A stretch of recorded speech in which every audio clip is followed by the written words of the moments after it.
We should be live now. This is success. This is what it is, right here. Right here, right now. This is success. With extra penguins. I do like penguins. See and hear us. Fun Samurai penguins. Yes, fact, we are alive. As Yes. a teenager, people kept asking me what I wanted to be when I grew up. I got really annoyed by that question because I don't like anything permanent. So I started saying I was going to be a penguin. Mm-hmm. And to this day, that's what I say. That seems reasonable to me. I used to say, why would I ever grow up? Oh, no. I was a precocious child. I was a hopeful. So nothing's changed, short in other child. words. I was a very hopeful short child, so. So nothing's ever changed, in other words. I mean. Now you have to legally call yourself a hopeful short adult. Legally. I just. I'm not. I can still mute you. I can still. I'm still in charge. I'm still in charge. Can you mute the captions? Can I read them? Can you mute them? I saw can. that, KJ. I can. You know how I mute the captions though? I just turn them off. Ah. Yeah. It's funny how I have complete control of the stream. Weird, isn't it? Who knew that I could have complete control of all of the tech and then abuse that? something chaos, eh? I mean, who thought that could be Sam? Are you okay? It's like we were aware. No. Who we both knew that if you had we knew that you could have complete control, and that if you had complete control, you would abuse it. Oh yes. I don't. And we still went. Yeah, right. I'm just still a better deal than me having to get up an extra hour early. Okay. See, this is fine. I don't even get up an extra hour early. I don't go to sleep. Sleep? What is sleep? I had a nap today. My parents thought I died. Because you slept? I woke up and was just like, man, I feel like trash. I don't know if I slept badly, if I'm coming down with something, but I've got my brother's wedding tomorrow. I'm not gonna chance any of this, so I canceled appointments, and then I got to I did the one errand I needed to do. And then it got to midday, and I was just like, I'm going back to bed. I'm done with today. Oh, that's such a mood. I just want to sleep and then be better when I wake up. And I discovered later that probably 10 minutes after I went to bed, I got a text from my brother, I got a text from my parents, I got a bunch of messages, and I just wasn't responding to any of them.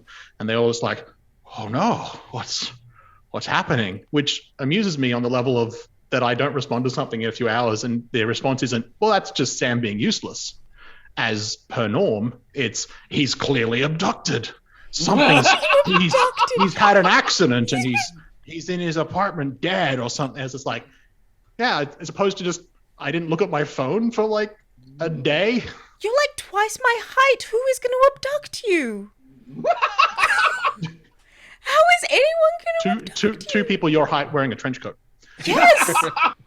Yes. How is someone going to abduct you? But more amusing by the sort of late afternoon, they decided to come around to check but my housemate is also Sam.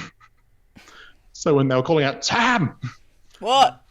He was like, I was like, is that someone for me? And then I hear him going down. I was like, he's probably expecting someone.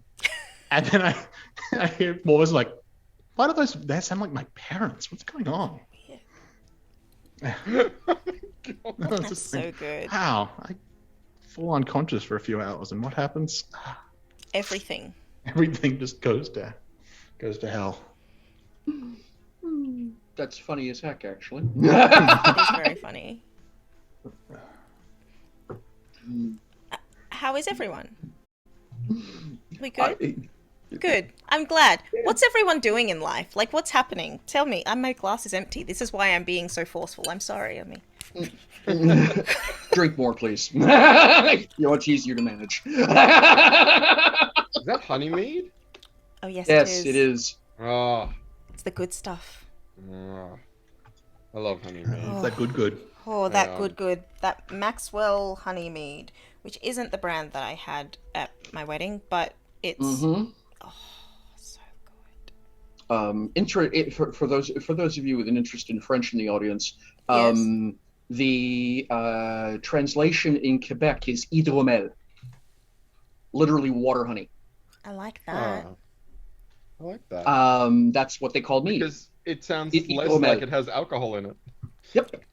Well, not only that, Quebecers are it's funny for as an offshoot of the culture that brought you champagne, Quebecers have a remarkable distaste for fizzy wines of any kind.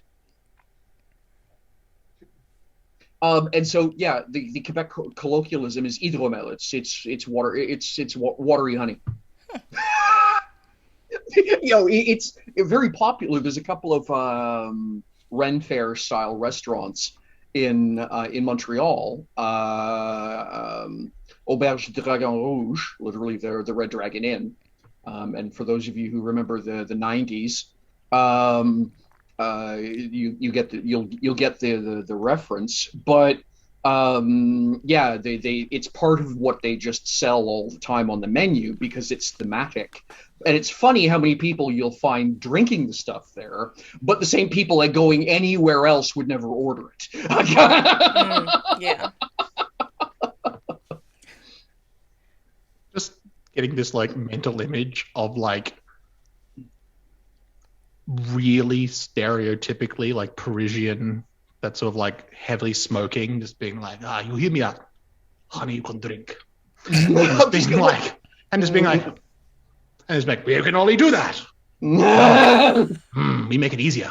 That is the most Germanic. Yeah, I was about to say that. It's like purposely. It's like not a good Parisian. It's like in my head. It wasn't in my mental image. It's like no. It's like not. It's not a good Parisian. It's a Germanic Parisian. It needed to be like C-tier comedian doing a joke about the French accent. Yep. That's the level of accent you needed for that picture to work. I see. It was like no. It shouldn't be good. No. We're not going for good here. Jamie of the folded arms. How are you? Now I feel like I have it's cold. It's like it's negative degrees in Canberra. Oh no, a whole negative degrees.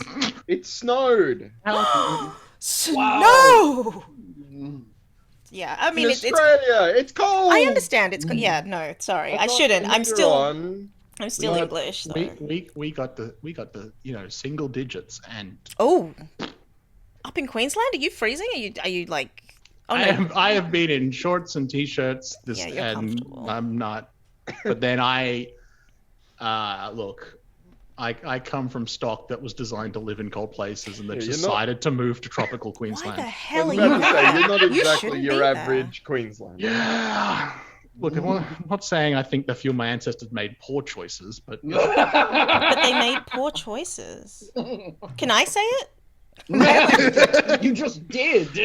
They made very poor choices. They really weren't thinking. I've looked at my family tree, and it's mostly if they're a place where people are known for being cold, pale, and blonde, probably have ancestors from there.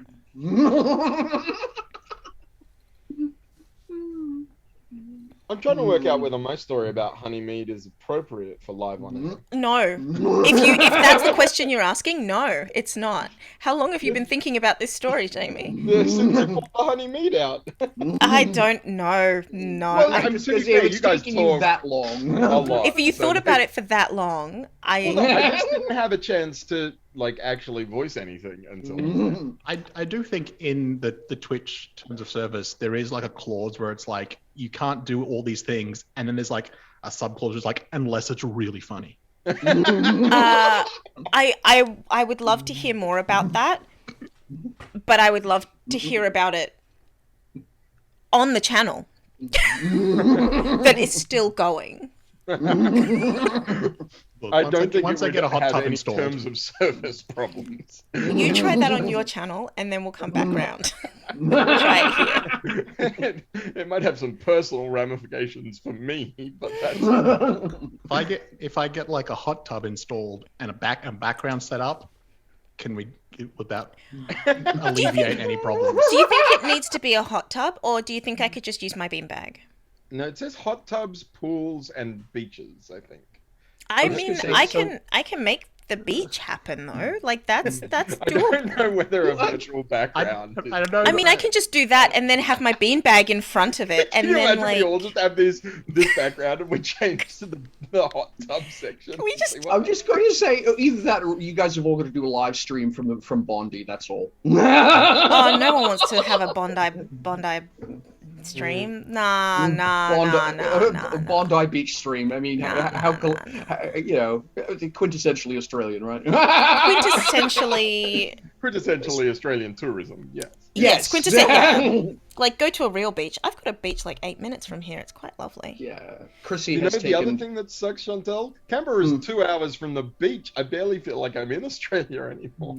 I don't know how many ways to tell you that you made a mistake. I don't know how many ways I can tell you this before you listen to me, but it's okay. You keep doing what you're doing. I followed my heart, and then Why did your heart go to Canberra?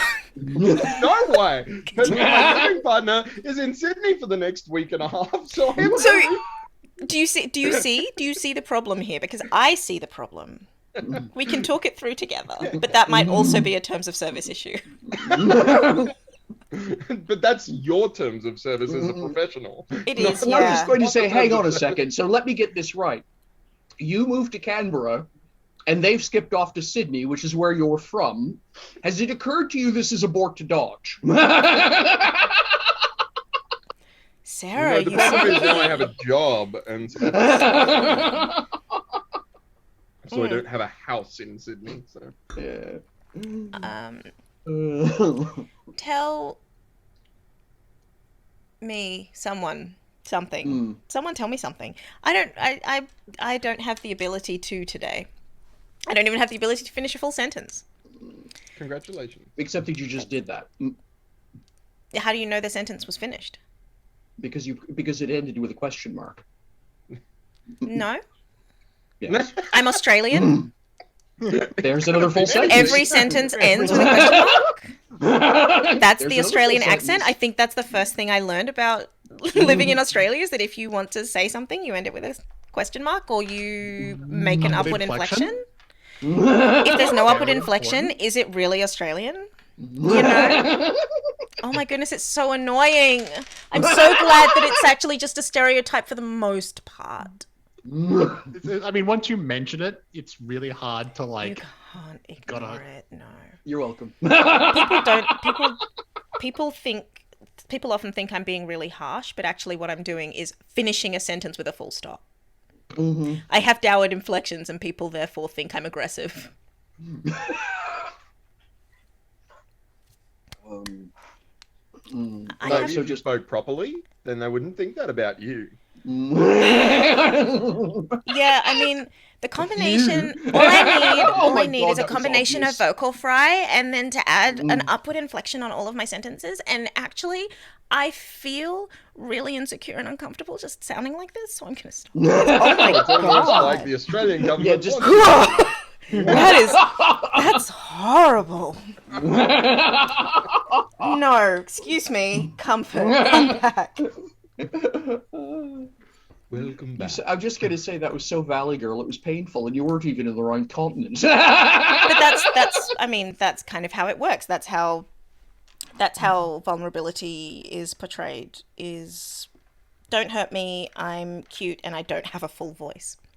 Mm-hmm. That's it there. It's so easy. That's what I do. Yeah, Mm-hmm. exactly. Wait till Sam's on voice. That's the scary thing. I had a conversation Wait till I about stop this being recently. cute. Yeah, wait till. Well, no. That's scary. I don't want to see that. I don't want you to stop being cute, please. Sam's never going to stop. It's a safety mechanism. Why? Oh, not for me. Yes, that awkward moment. That awkward moment when your sweetheart steps between you and someone else and says, "Don't kill them. I don't want to be late for the show."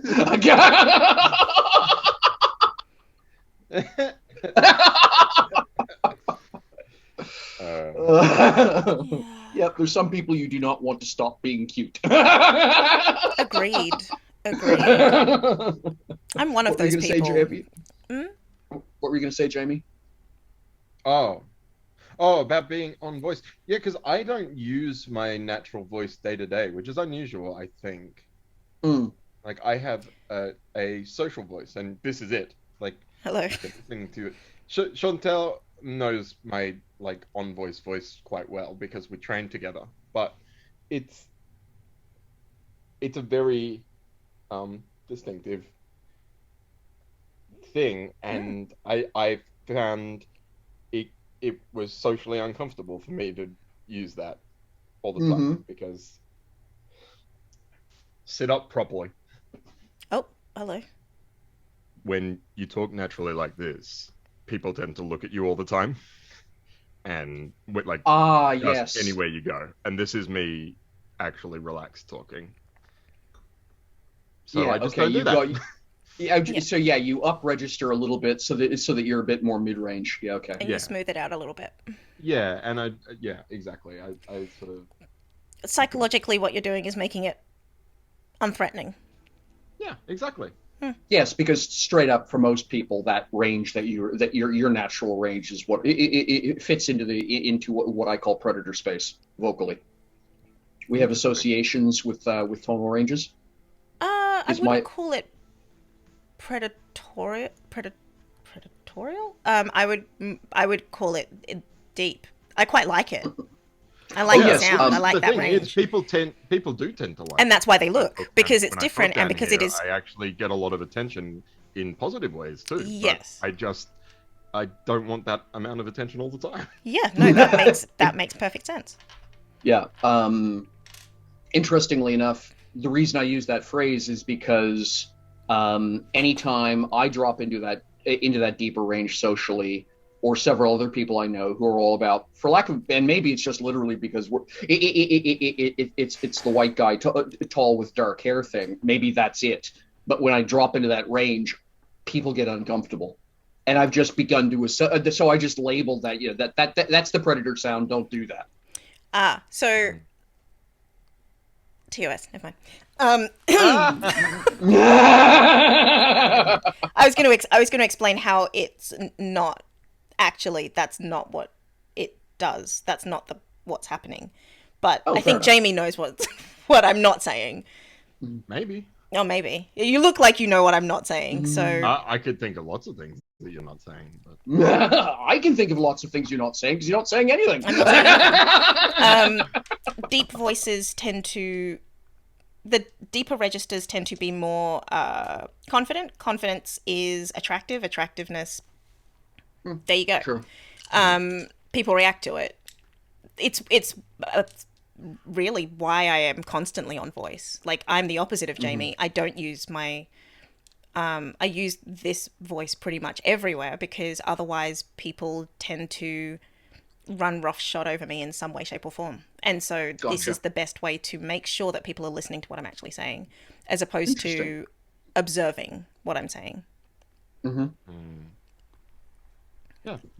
So yeah. All right. What? Let's play a game. I want to play. I want to play a game. What should we play? Checkers sucks at this format. Twilight Imperium will take too long. Huh? Play 4-player chess. 4-player chess? No. No. Chinese chessers? How would that work? Snakes and ladders? Heard Cheshires, and I imagined it was like a cat breed, a Chinese Cheshire, being like a crossbreed between a Cheshire cat and a Siamese cat. Anyway, that's where I went. My brain went to dogs and thought Chinese crested crossed with a Cheshire cat, and I wasn't prepared for what my brain threw up.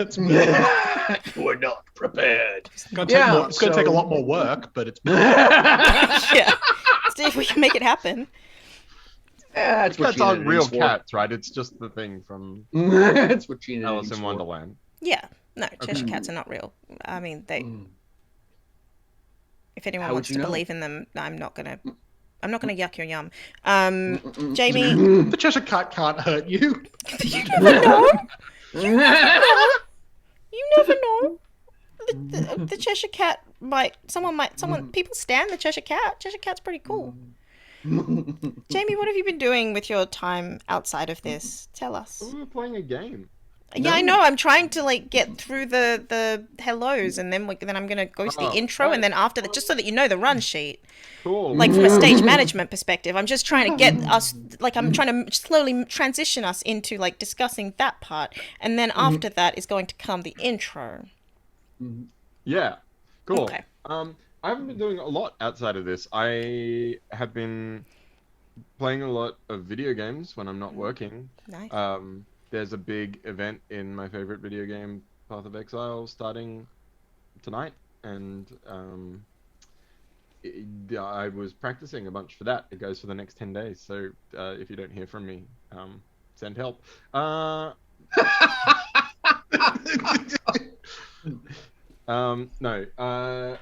but if you are interested in the things I say, you can follow me on Twitter at Muffin Manifesto, or you can check out my website where I say a lot of things. www.jamie-collette.com. It's my profession to say things, in fact. Oh my goodness! In different tones and timbres and accents and Various ways of saying things that can be said. Here we observe Chantel in its natural habitat.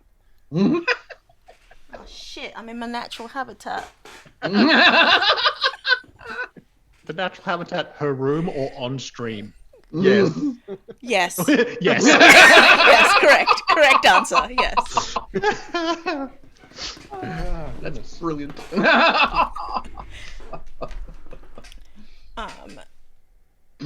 Sam. Hi. Hi. I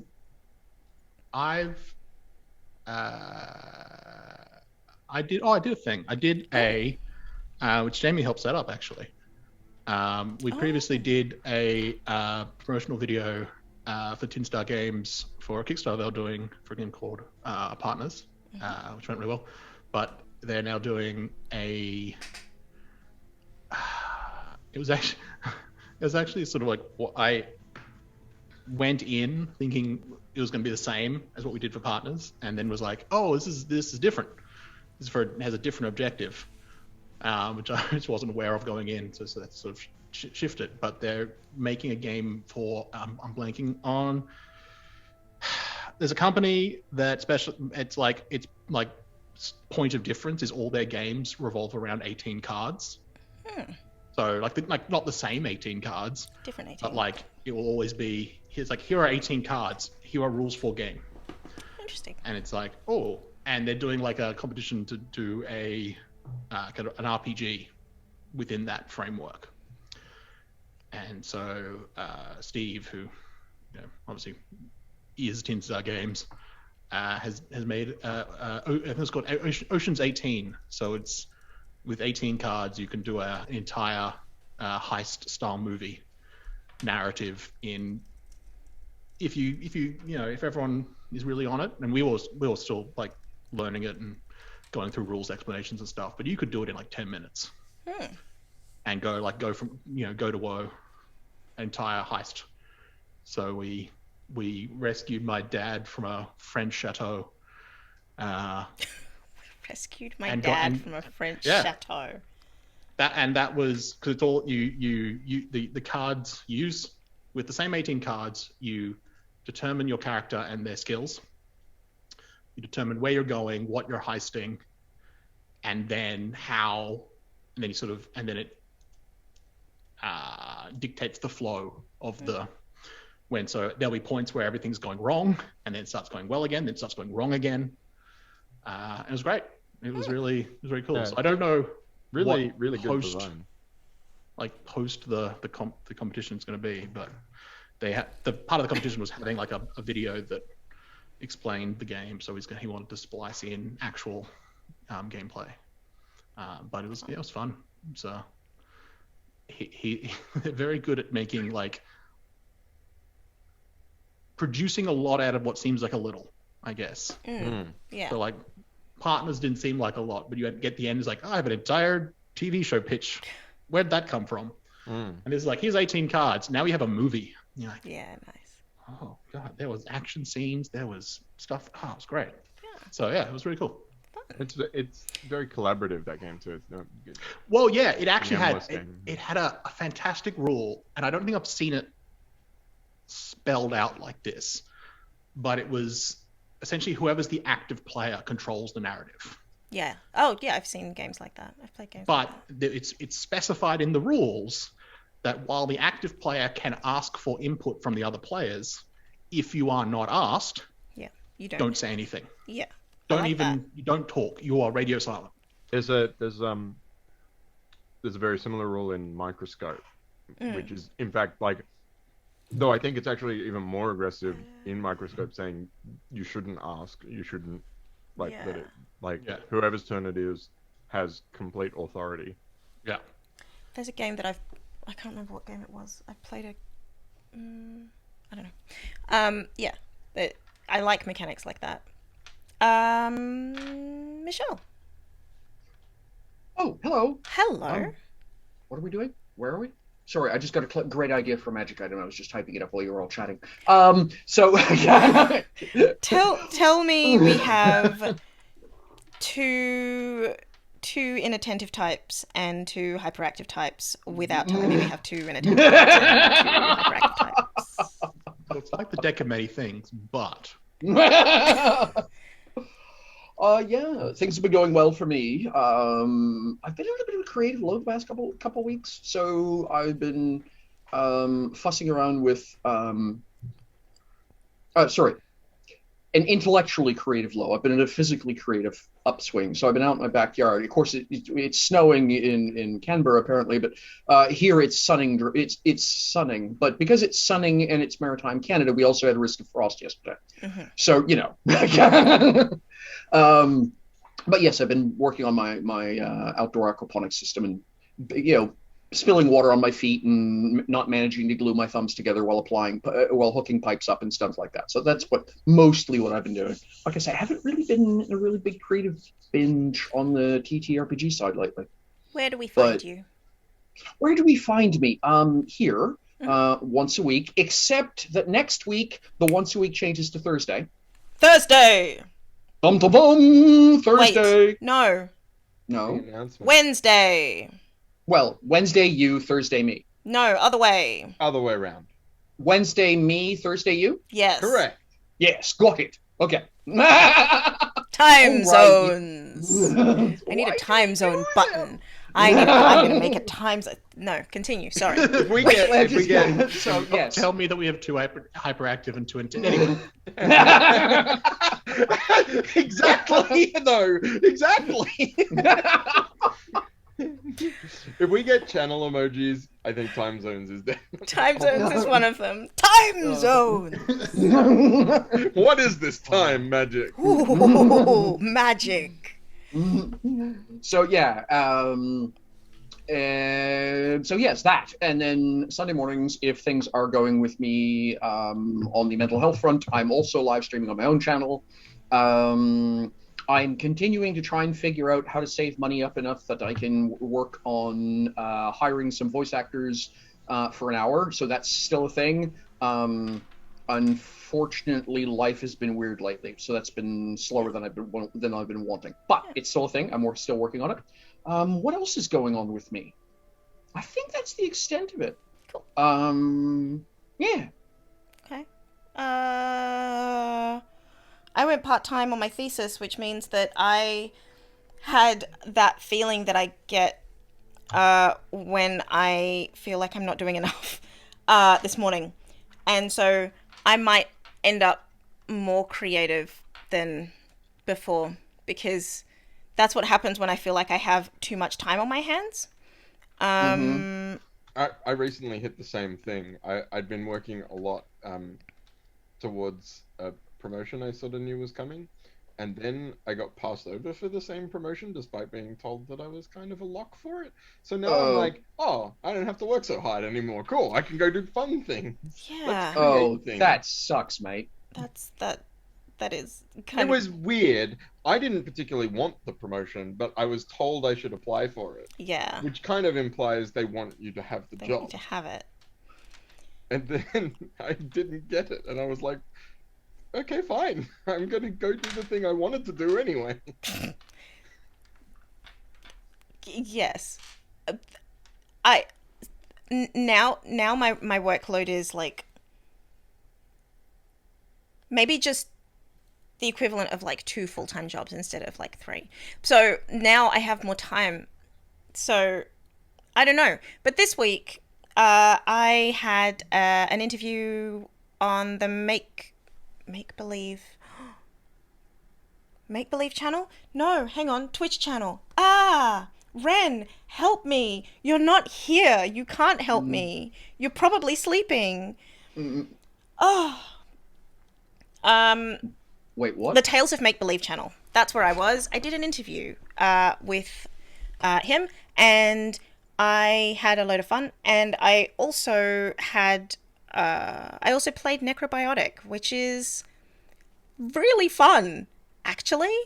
Really? Okay, because I looked at the premise and I yeah, because I looked at the premise and I thought, really, you bothered to write a game that way? Well, I mean, it was written in Italian. It's been translated. Oh, so it's an Italian game that's been translated, but it still plays really. It's very fun. It's narrative driven, so it's my style of game, and it plays with cards. So again, I'm fan. But you can't dice goblin with cards. No, I can card goblin though. Do you understand how many decks of cards there are out there that are really pretty? Well, hand-drawn art, Michelle. Okay, see, I didn't realize you were... Okay, fair enough. I mean, I was just going to say, if that's your kink, I'm not going to argue with you. Thank you. Good. I'm glad it's known. It is known. So, yeah, there's that. Played Necrobiotic. That was over at the DAT Network. Very fun. Good game. My Epony got a lot of attention. This is my Epony, in case anyone wondered. Terms of service have been maintained. Shut up. I have been playing Monster Hearts. I've been running a game of Monster Hearts, which has been really fun. I don't know if we're playing tomorrow because I think they're making me sleep. I think my players are making me sleep, which is unfair. But I will be playing over at Gehenna Academy on Monday US Eastern 8 p.m. No, 7:30 p.m. Yes. I think that is my life. Oh, I'm a writer on Omen's Rising. Oh yeah, in like 11 or so hours I will be playing I'll be playing a pre-alpha game of Omen's Rising. So that's fun. I thought you guys you're still pre-alpha? I thought no, it's still pre-alpha. The mechanics are still being cleaned up. Okay, fair enough. Yeah. So it's a pre-alpha. Okay. Yeah. Cool. That explains the last live stream I was watching. It seemed a little grindy. Yeah. No, sorry, grindy's not the word. I mean, it seemed to take a long time to get very short distances covered, and I couldn't tell if that was the mechanic or if that was the players. Both. The players haven't played with the mechanics. The only we haven't played with them. Okay, all right. Yeah. So it's a familiarity issue. Okay, got it. It's familiarity. Thank you, KJ. It is an interesting stream. Monster Hearts is Monster Hearts. I don't know what to tell you. Omens Rising is Omens Rising, and it's also like I don't know what to say about both of them. They're both great. I'm happy. The Omens Rising pre-alpha game will be over at Nerdsmith's channel. I think that's everything. I do writing at wordswithcolor.com. Oh my goodness, I'm sick of hearing my own voice. Let's do the intro. Yep, let's do the intro. Yeah, let's do the let's go.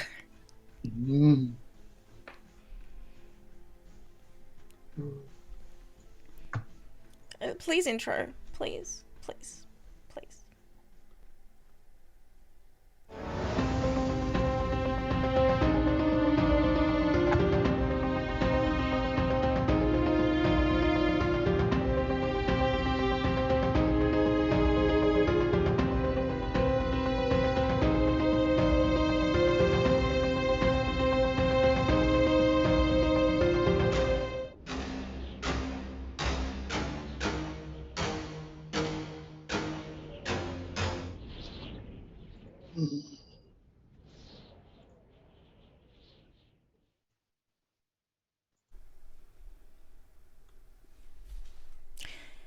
And we're back. Yay. Cool. Yay, All yay, right, then. hi, yay, everyone. All the here, there we are. Oh yeah. Oh yeah. Okay.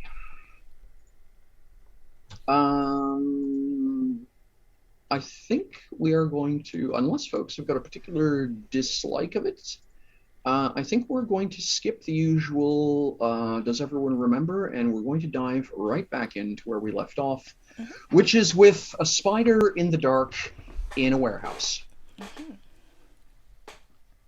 Yeah, that's what I remember too. So, I remember having successfully navigated the warehouse to someone's bedroom. Yes. It's a bit more like an apartment than than just a bedroom. Essentially, there was the couple of night watchmen doing the usual, the obvious. These are the guys who are supposed to be here. They probably don't actually know what's going on. Night watchmen. They're literally the official. We have a night watchman. We're clearly We're clearly a respectable business. That's their job, is just to walk around. And on the odd chance that someone doesn't know who it is that Bruxa is, tries to heist the joint, then there's actually a night watchman to stop them before it gets down to the point where someone knifes somebody. They're literally the guys whose job is literally to not know what's going on for reasons of deniability.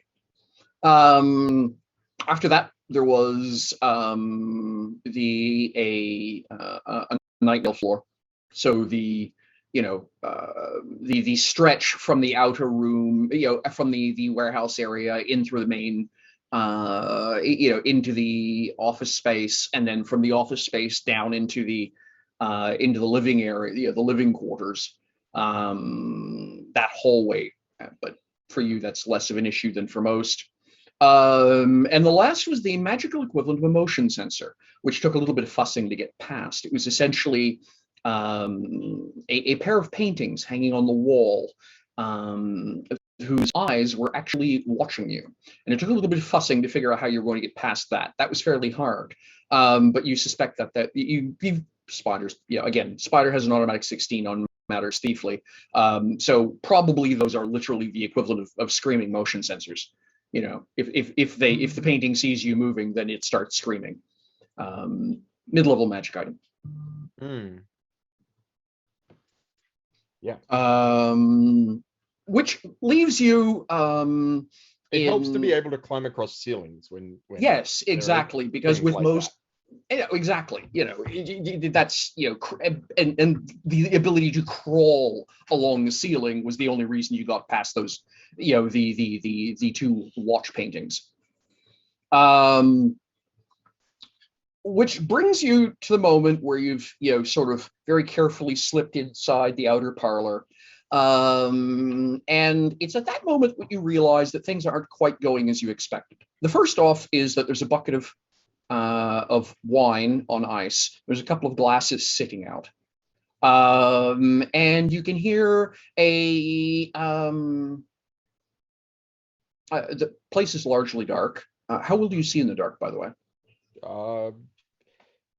Normal human amounts. I mean, All right. probably slightly more used to it than I personally am, but I don't have any superhuman ability. Fair enough. So everything's sort of tones of gray, but there's this sort of one shaft of light coming out from there's a library, clearly marked on it, library, kind of thing on it. And then there's another room off to another side, brass plate on it marked sitting room. And then there's the unmarked door, which is cracked open about that wide, with a shaft of gold light spewing out into the room, providing the only actual illumination. And you're hearing what vaguely sounds like sad whistling. Mm-hmm. And this bottle of wine on the desk, do these glasses look like they've been used or not yet? No, it looks like there's a towel draped over it. Looks like it's ready to serve, for lack of a better way of putting it.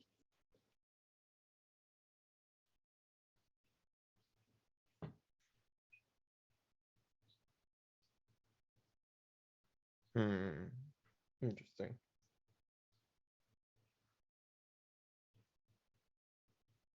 Yeah, well, I mean, we're here to observe. I guess I will quietly approach said open door from the dark, shadowy side and attempt to have a peek around without being visible to people inside. Said whistler.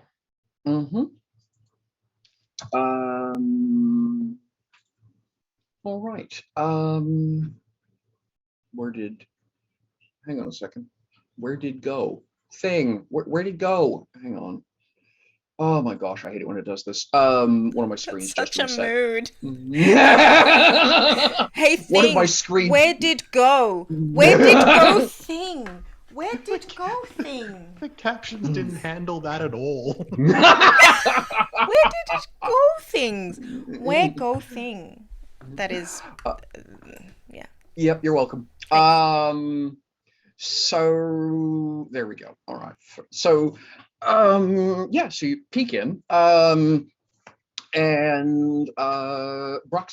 it's Brux's bedroom. Very formal-looking, expensive, yet tastefully decorated. Four-poster bed, nightstands, couple of oil lamps lit. They're turned down, sort of a light gloom in the room. The primary source of light is from a small fireplace crackling off to his side.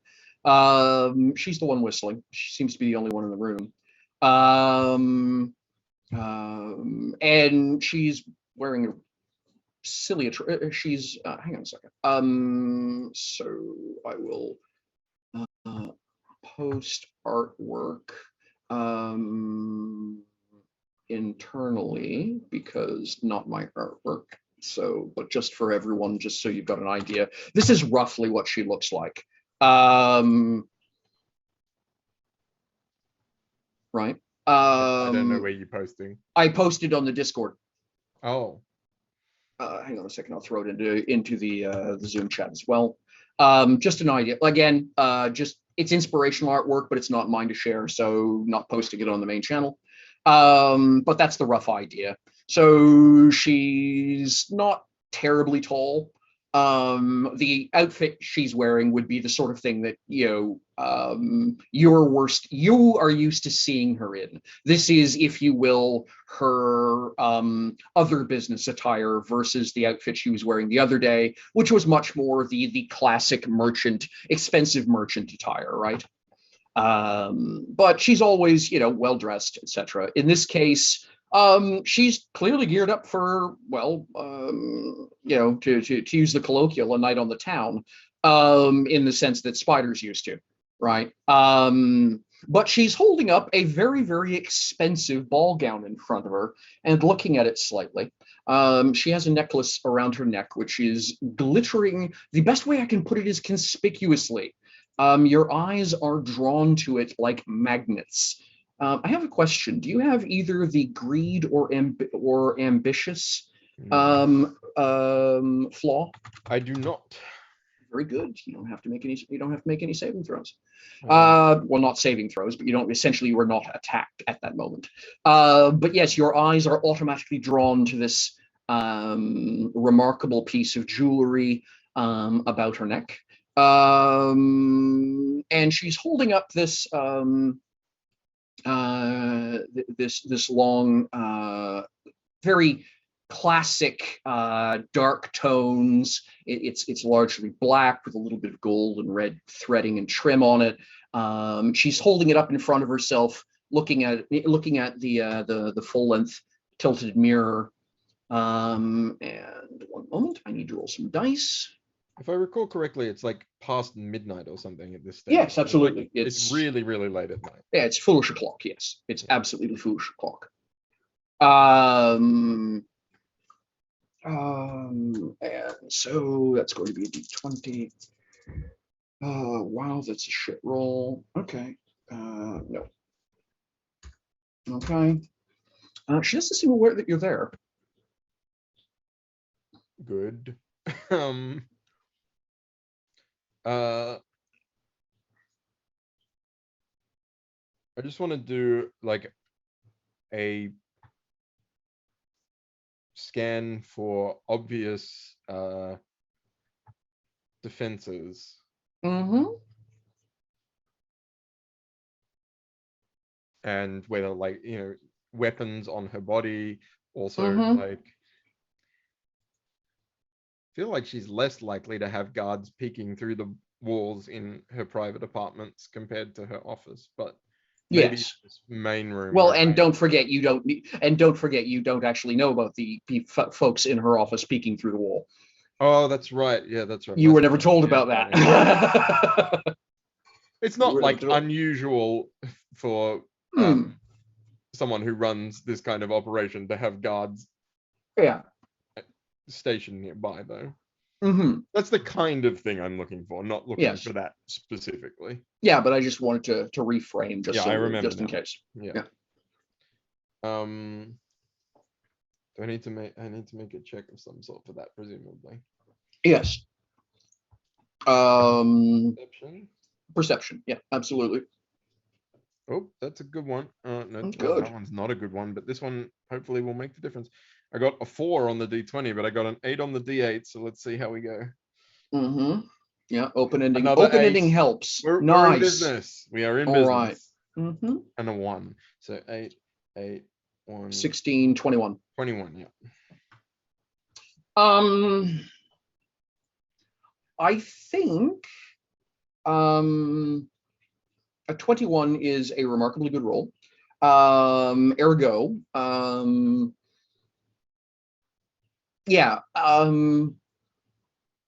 the paintings, I think you're pretty convinced that the paintings outside were in the hallway were sort of the last line of defense. There are no windows in her apartment.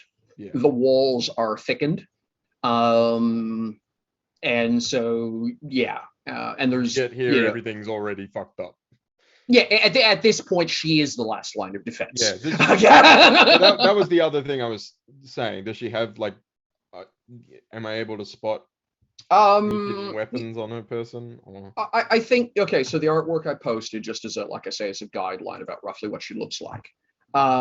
She's much more attractive than I remember you describing, but that's also how fan art works generally. Well, yeah. The thing is too is that everyone's got a different idea about what tiefling means, right? Or Helkin, what Helkin means. And so, like in that one, the artist has very carefully really minimized the impact of her tail, but it's there, right? Yeah. I think probably the part that's most conspicuous about her, if you will, is she's got the knee guards, as the artwork shows, She's got the corset, as the artwork shows. She's got the bracers, that steel on one arm, and then the tightened leather on the other arm. And I think what's conspicuous about all of that is those are her weapons. With the 21, you can tell just by the nicks and scratches and the slight divot on the forearm piece, and maybe what I suspect you're going to recognize as a jaw print on one of the knee guards. How hard do you have to hit someone in the face to dent your knee guard? No, she is the weapon. Yeah. I vaguely recall she's also fond of like throwing stars or something like that. Yes. So, but I mean, she's got a thing for darts, throwing stars, that sort of thing. But yeah, but right. That's I guess a better way of putting it is that's reputation. I don't think you've ever seen her do it. What you know of her by reputation is she's got a nasty disposition. And she's equally passionate about strong liquor and throwing stars. But I don't think you've ever actually seen any of those things. Keep in mind, you've only met her a handful of times. All of them under pretense, if you will. The artifice of the criminal underworld. Yeah.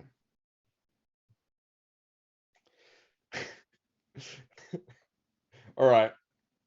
Time for some of that character. Speaking of character flaws, it's time for Spider's pride to kick in, I think, here. And I'm gonna drop quietly to the floor and push back the hood of the cloak, pull out my walking stick, and sort of like knock on the inside of the door and say, "You're clearly expecting company. I'm just not sure if I'm it." All right then. I'm going to give her the opportunity to not be surprised, like flat-footed by you. So I will roll. You are dealing with a professional criminal here. All right. Just for amusement, how are you trying to be stealthy at all or not? Stealthy? No, I've just announced myself. No, I mean just the dropping to the floor part. Oh, that means like, as in like I've dropped off the ceiling. Yes, exactly. But that process, are you just sort of appearing out of thin air?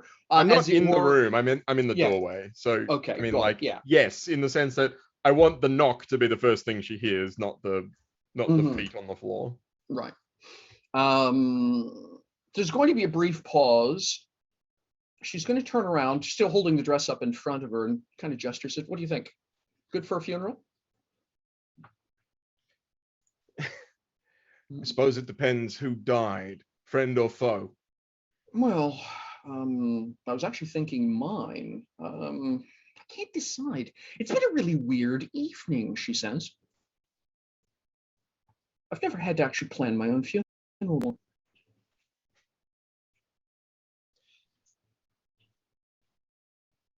Well, I mean, it's not your usual style. The red one's, I think, a bit too bold. She hangs the dress up. She's going to look at you. Spider, yes. I just like pull on the collar of the cloak, and you see the spider that's like tattooed on the neck. I thought it was you. Okay. Well, do you want to sit down and have that wine before we get to business? We can have a chat. I'm not sure whether I trust you enough to drink out of your bottle. Well, fine. Bring your own.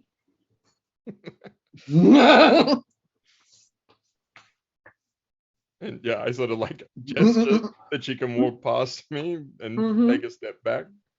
Yep. She'll walk past you. She'll unhook the cloak she's wearing and just gonna drop it onto the equivalent of one of those coat umbrellas by the just outside her bedroom door. Sit down in a well-loved easy chair. Yeah. wiggle the cork off the top of the bottle and pour herself a glass of a fairly thick-looking red wine. No. Spider like looks around as he slowly walks towards the desk and is like, glad She to takes see a moment, and takes a moment. She's gonna, while you're doing that, she's in the process of lighting an oil lamp beside her, so there's a little bit of light in the room. Yeah. Seeing in the dark, right? Business is obviously still good this side of the water. Very. It's taken a lot of work, but it's been worth it. So you were expecting me? There's like a question in there somewhere. She nods.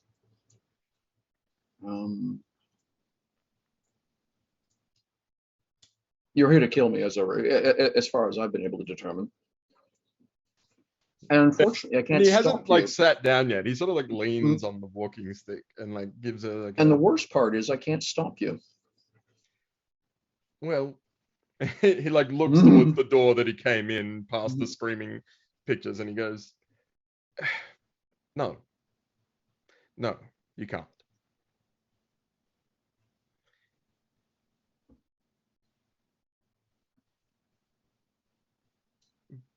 But there might be another option. Well, I'm open to it.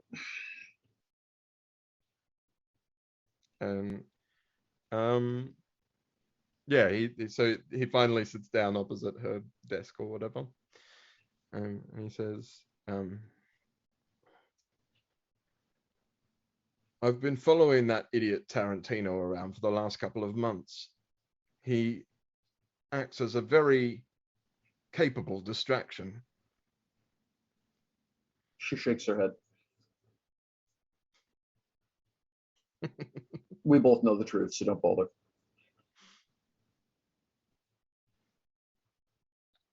It took me a while, but I knew there was a reason. When we were chatting, you seemed very familiar to me this afternoon. It took me a while to figure it out. I'm surprised you did, to be honest. Impressed, actually. I've just gotten very, very good at prying secrets out of people, whether they want me to know them or not. Me too. And like with that, he like very slowly draws the sword out of the cane. But not in a threatening way, like. Yeah.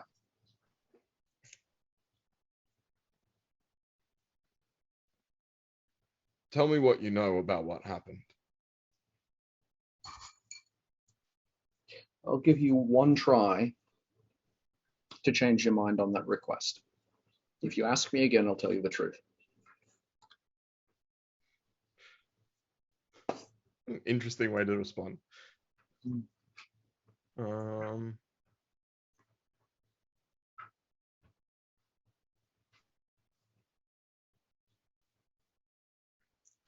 Yeah, I think like that's a disarming response, and it takes him a moment to process. It just pauses and says, well, honestly, right now the truth is the only thing keeping you alive. I just want you to understand that I'd rather not tell you the truth because you don't want to hear it. You'd much rather have your own version of what happened. But I'll tell you if you ask.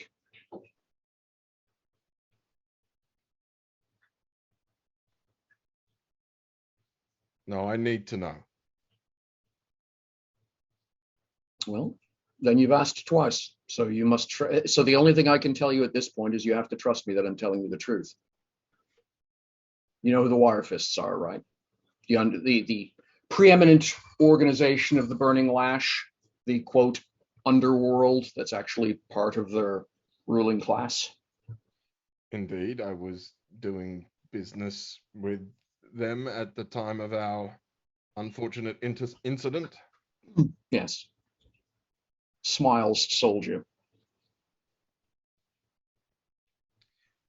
She cut a deal to become worth something in the empire.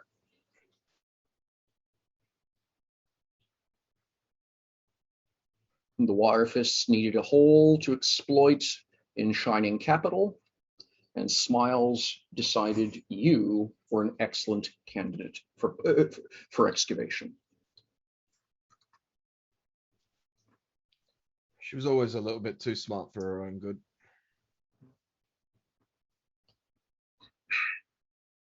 And you were always a sucker for a smile, so it was a good match. You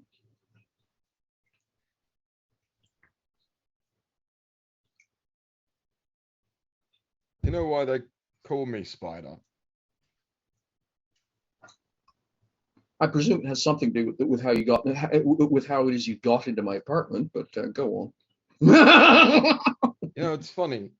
That would be the obvious way to earn such a nickname, wouldn't it? But those qualities I've sort of come into as a result of the name rather than the other way around. Oh, I know the name of your gang was the Web.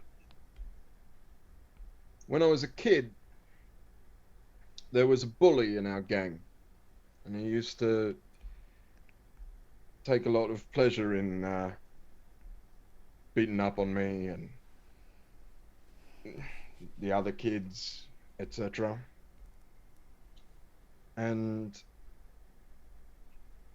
anyone who spoke out just got it worse, and, you know, the people who handled us couldn't give two shits about it. It took me 5 years to work out the way to get back at him. But he's in prison now, and short of hand. So, patience. That's what spiders have. Lots and lots of patience.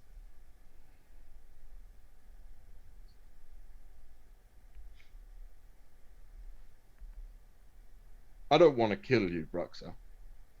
I want to work with you. I wasn't lying. She smiles for a moment and closes her eyes. Oh, 1 second.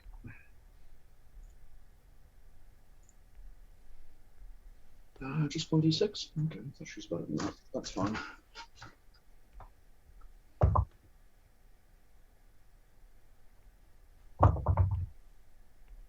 Oh, okay, so that's an 11, and I just open-ended on the d6, so that's 17, and another open end on the 6, so 23, and a 1, so 24. So are you telling the truth? Absolutely. She's actually gonna tilt her head with her eyes closed for a moment and crack one eye open and look at you. You changed your mind. Well, the problem is, because this afternoon you were, Michelle mistake, because earlier this evening you were bound and determined you were going to kill me for the safety of your friends. well, yes. I'm not convinced I don't have to kill you, but I don't want to. Well, I'd rather not die if it can be avoided. I've got work to do.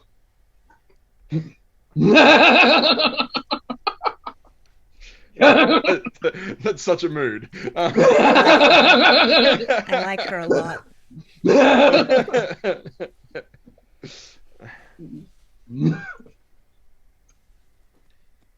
The things I told you this afternoon were true. I wouldn't have sought you out if it wasn't reality that I want to do some business. I want to get back into business.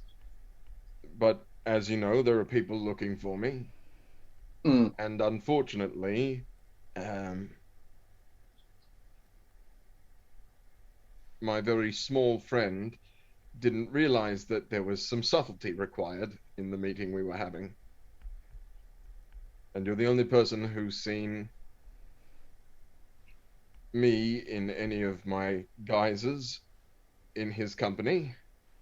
And unfortunately, the people looking for me have seen me with him as well. Right. Plausible deniability is forfeited in such a case. Yeah.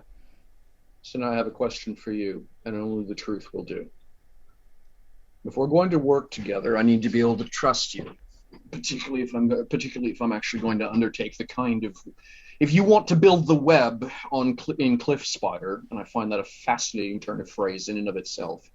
And I'm going to be shipping you basically boxes of resources on the hope that you're going to do well by me in the process. I need to be able to trust you. So I'm going to ask you a question, and I need to know the truth. Did you kill your sister?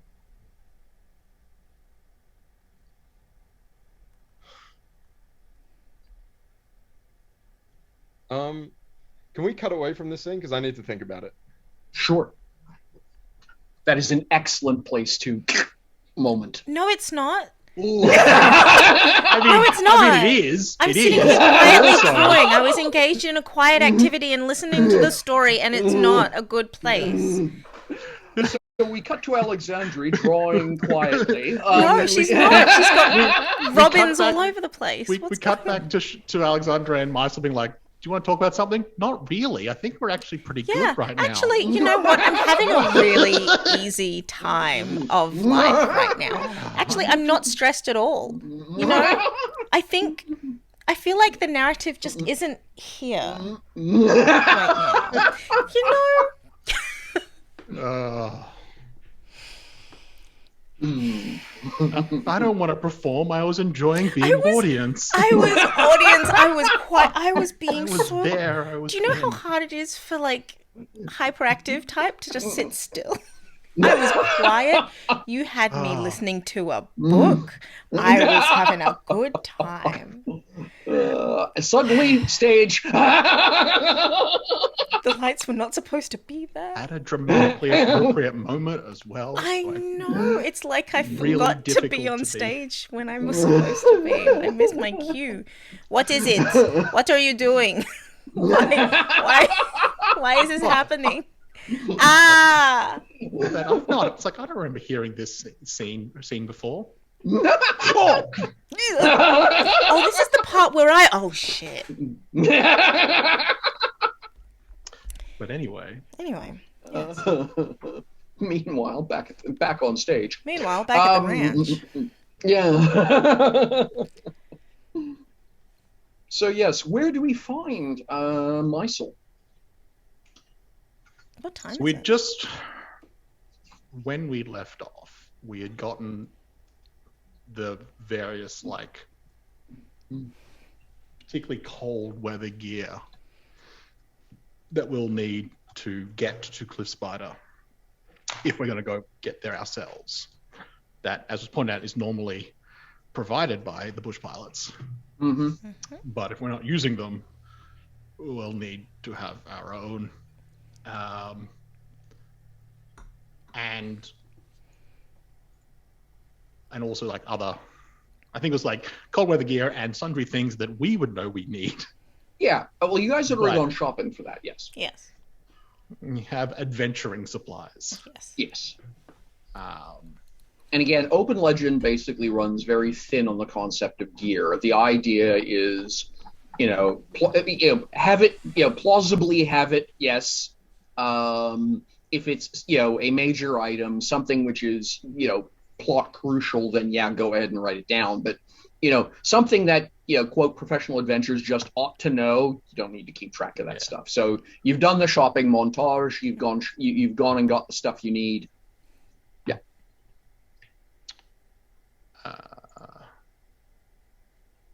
Imagine we'd either be back at the inn or on our way back to the inn. Mm-hmm. It'll probably be. Yeah.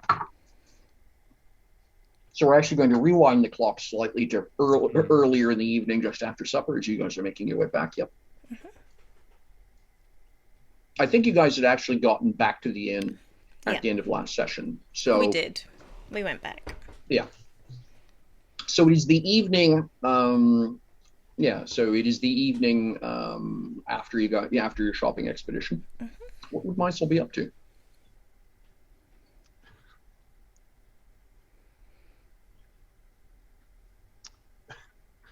I think if this works, I think you find Maisel with one bird on a finger and one bird like poking out of the hair. And it just like looking at it and then just nodding every now and again, going, mm-hmm. Mm-hmm. Yeah.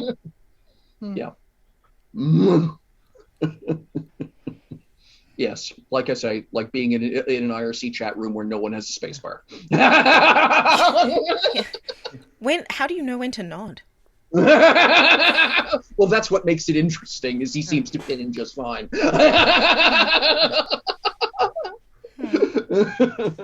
Tell me the kid has ADHD without telling me the kid has ADHD. Oh. It's also potentially like the kid has mod access. Room is now in slow mode. Who gave him this? Why don't I have this? Years of practice. Literal millennia plus.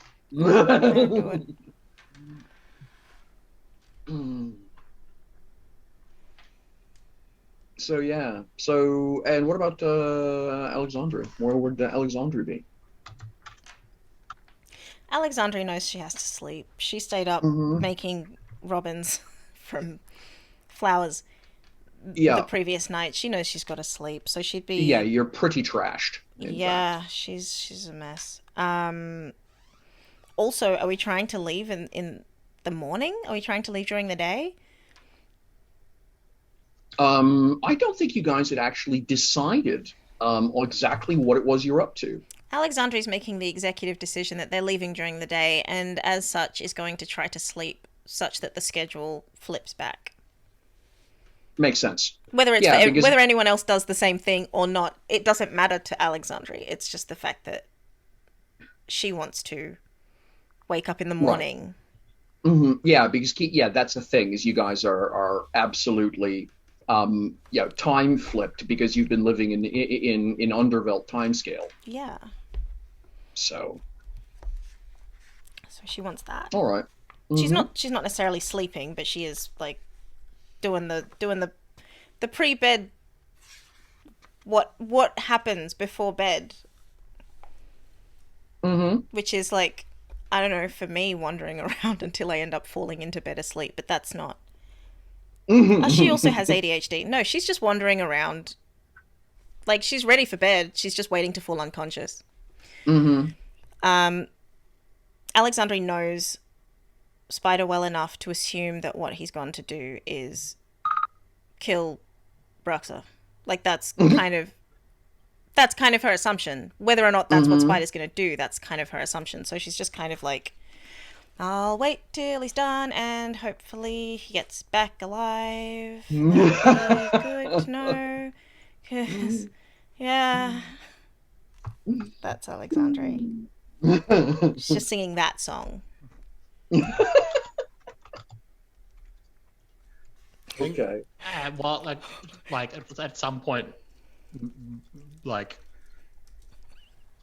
Mysel turns to Alexandre and just says, "No, it's okay. He'll be fine." Are you watching? No. I mean, what if he dies this time? Oh, I don't think it'll come to that. And he's very good. You haven't known Spider for as long as I've known Spider. So I understand. No, but what I'm saying is you haven't known Spider for as long as I've known Spider, and Spider can get himself into all sorts of problems. Oh, I was agreeing with you. Oh! Oh, sorry. Okay. That's yeah. Right. Oh, never mind then. I more meant, like, given that. Yes. What do you mean given that? Given that, then he's much more likely to die. It really depends on how he handles the situation. Then he's much more likely to die. You walked into that. I knew it was coming. I still wasn't ready. You walked into it. You walked straight into it. It was there. You gave it to me.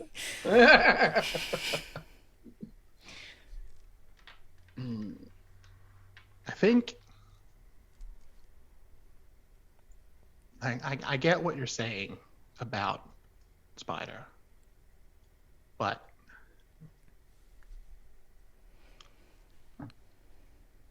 I think in a way you might be underestimating him.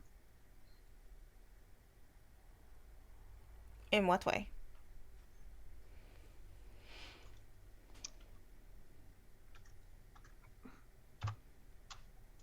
In the way and how he's going to handle the situation. And what that will result in.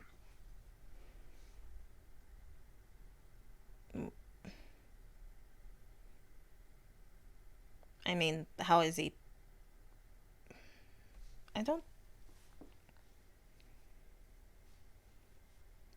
think so.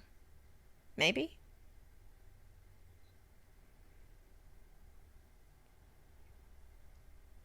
He seems pretty consistent.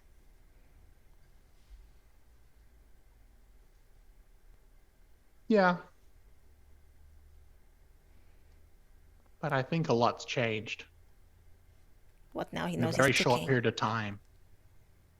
Partly. But well, Lucas isn't here. Mm-mm. His dad, well, at least his dad's presence is, if not him actually himself here. Isn't that going to make it worse? Maybe, I mean, but not necessarily. There's always that chance that all of that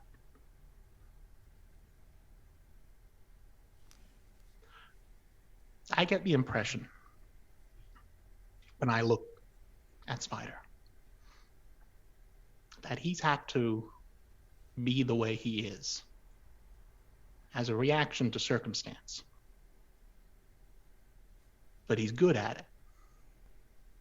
And that's what's allowed him to survive. mm-hmm. But there's part that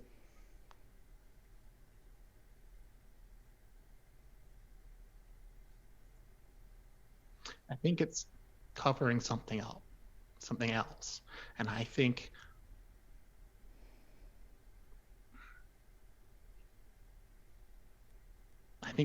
Lucas helped connect him to that part. And I think losing, there's a worry, and maybe I'm wrong. No, but maybe he's not even aware of it. Lucas allowed that part to be real. Now Lucas isn't here. So there's the fear that part of him goes too. That part of, without Lucas, he doesn't have that. But that's not true. He does have that. But if he doesn't know that, or he can't find it,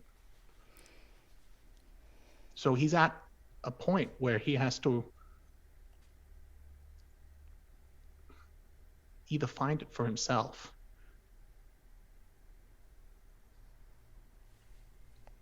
or go the other way in terms of what helps him survive. And I think, I'm guessing, that he'll want to lean into the part that connects him to Lucas, more so now than ever. But that might mean change. And not obvious change, but scary change. But, Maisel, that's nice. Very nice. But right now he's with someone who is very dangerous. And connecting to the nice might get him killed. It just depends on how you use it. Well, I mean, he can connect to the nice. And I wouldn't say nice. And if I was to use, I'd probably broadly use good, which is not the same.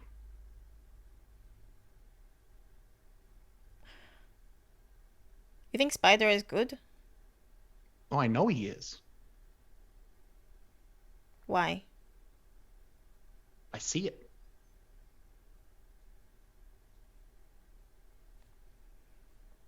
Where? Well, it's hidden. Well, but then you can't see it, can you? It's not there if it's hidden.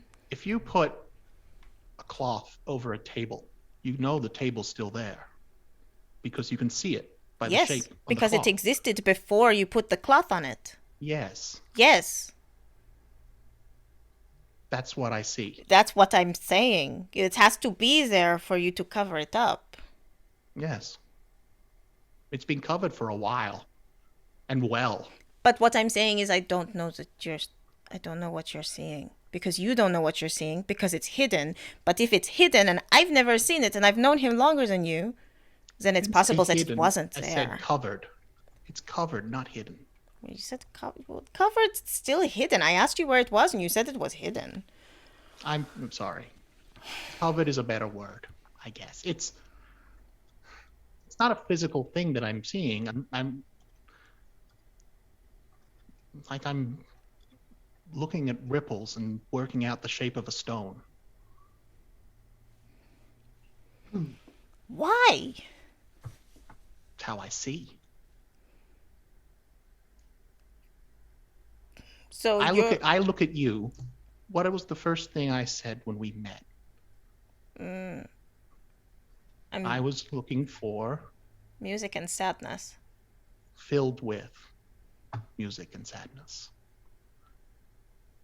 And for Spider, cloaked in secrets and rage. So, under the cloak. You put the cloak on because it covers you. You put a cloak on because it protects you from the outside, the cold or the rain. And you wear it for as long as you need it to protect yourself. But if you're lucky, there comes a time when you can take the cloak off. You don't need it anymore because you're home and you're safe. Spider hasn't been home or safe for a long time. And we are not home or safe now. No, and I don't think he'll be removing the cloak. But I don't think he's looked under it for a while. And I think he's worried about what's there.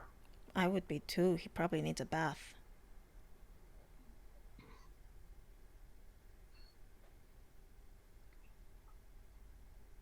I'm not talking about immediate change. I'm talking about deep core. And I think in the end, he is good. I don't know if he knows it. But I think in time he will. Does it matter if he knows? It matters if he thinks it can be found.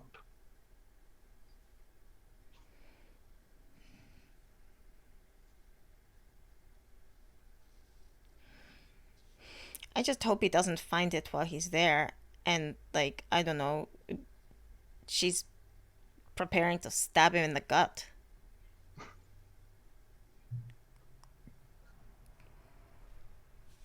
I don't think that would go well for her. I don't think that would go well for either of them. But more, I don't think she likes doing things that don't work out well for her. It's not a trade she wants to make. But Spider doesn't like doing things that don't work out for him either. So hopefully they'll be able to work it out. And I think they will. You're a very hopeful little boy. For someone that is 1,000 years old. Well, you see a lot of things. And a lot of it's not great. But enough of it is.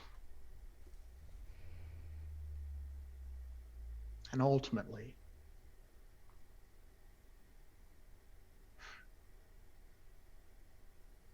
people in general. They want the same thing, but they're scared or angry, and that gets in the way. And there are other people with more power, and they get greedy and mean, and that gets in the way, and it goes on and on and on. What if the people in power are also scared and angry? Well, they generally are. Oh. So is But there good in all of them? usually. Doesn't go away entirely, but it can reach a point where it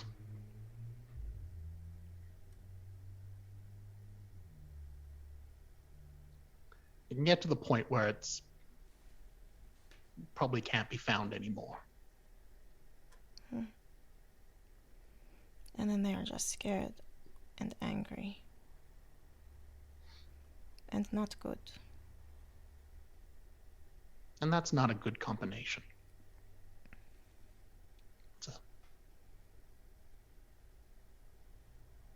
But that's why we help people. And help them be less scared and less angry. Give them reason to be less scared or less angry. Or, at the very least, give them hope that there'll be a time when they can be less scared and less angry. You're 1,000 years old. Well, probably more, but 1,000. It's a good round number. I don't really understand anything more than 10 years, so 1,000 is big number. Let's stick with that. That's what I do. You are. If I say you're 1,000 years old and you are very closely connected to a dragon. That is a way to put it, yes. So you're very powerful. Well, sort of. Not as much as we were separately or over 1,000 years ago, but I guess, yeah. Why would you ask someone else to leave home? Why would I do it? Like hypothetically? Oh,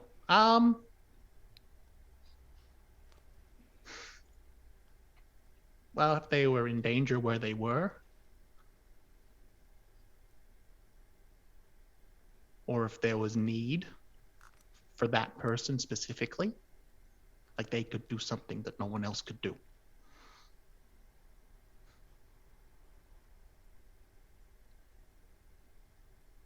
Or even just in broad terms. Like it might not be a direct danger, it just might be not the best place for them. And maybe it's more of a recommendation than anything else. So you would suggest someone just leave their home?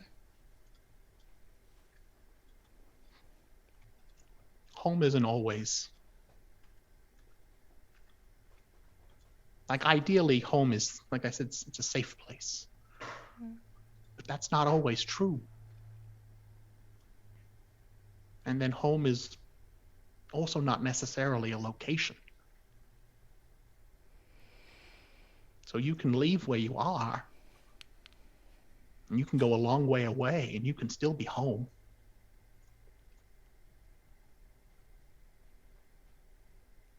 Home is usually more... Well, it's a lot of things. What is home for you?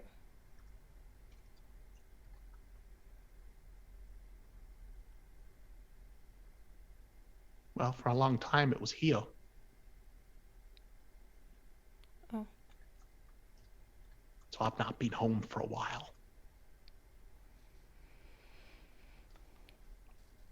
I'm sorry. Well, we're working on it.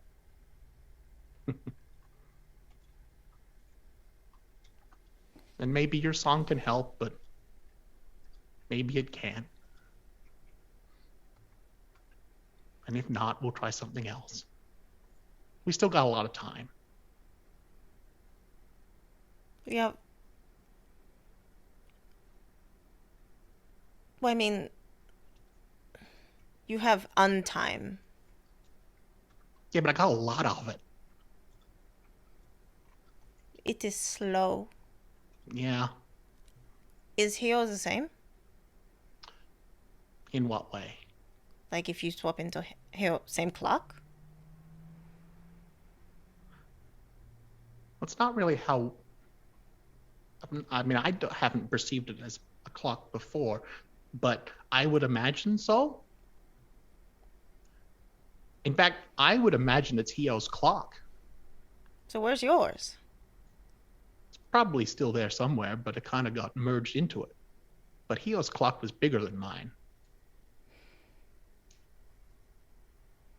Which is probably good. If we were using my clock, it would have been gone a long time ago. Yes. And that's probably bad. Oh, just probably. Well, in like that unknown situation, but Just probably. I don't know what happens when we get there. I just don't want to find out. But I understand.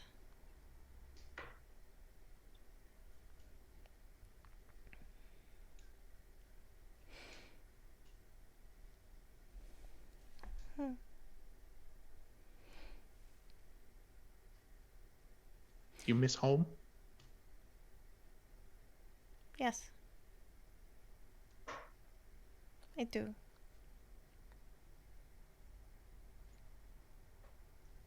It's a good place. I think it's good that you miss it. It's not good that you have to miss it. But it's good that you do. Because that means it's worth missing.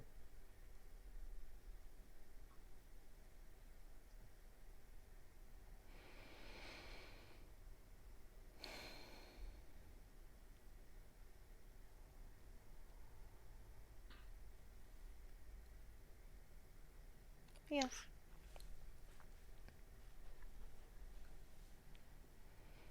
Birds have a lot to say. They always have a lot to say. They're very excited. And they are very young. I would be excited too if, I don't know, yesterday I was a flower and today I was a bird. I think I would be excited too. Oh, it's very understandable excitement. They're also hungry all the time. Well, they didn't really have to eat before. Or they did, but not you know what I mean. Like from the dirt and from the sky. Yeah.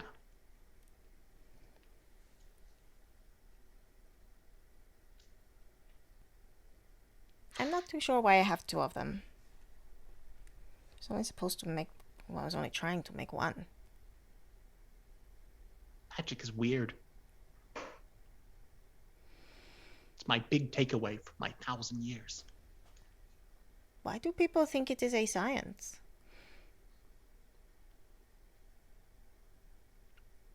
I think they like the idea that it can be controlled. And because it can to an extent, but there's always that extra.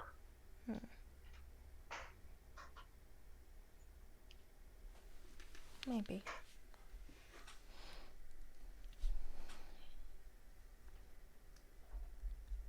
Planning to stay up until he gets back? I know I need to go to sleep. Yes, I am. Okay. I'll wait too. Okay. All right then.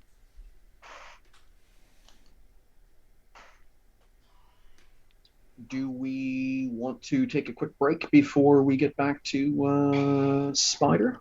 Oh, Yeah. breaks. I always forget about breaks. Yeah. Yeah. Well, so let's take a quick break. It'll give me a chance to refill my mug here because otherwise the stream has to end. My coffee mug's empty. And that's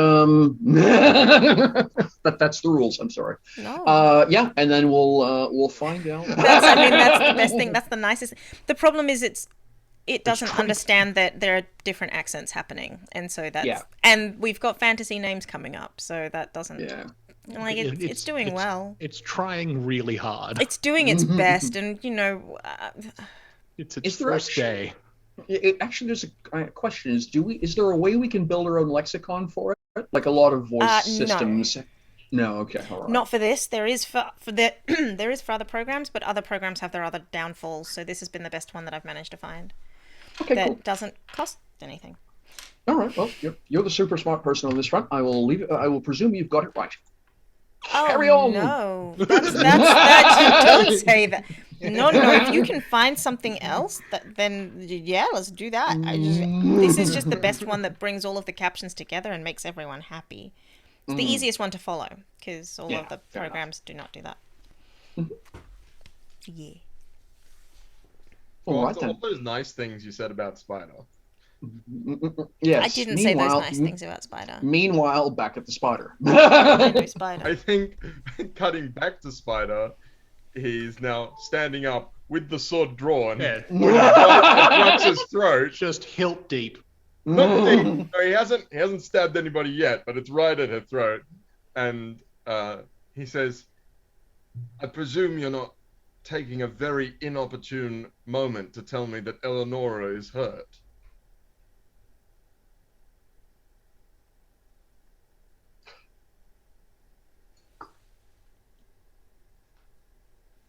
I thought those were dice, and then you put them in your mouth, and that actually still didn't tell me anything until you started chewing.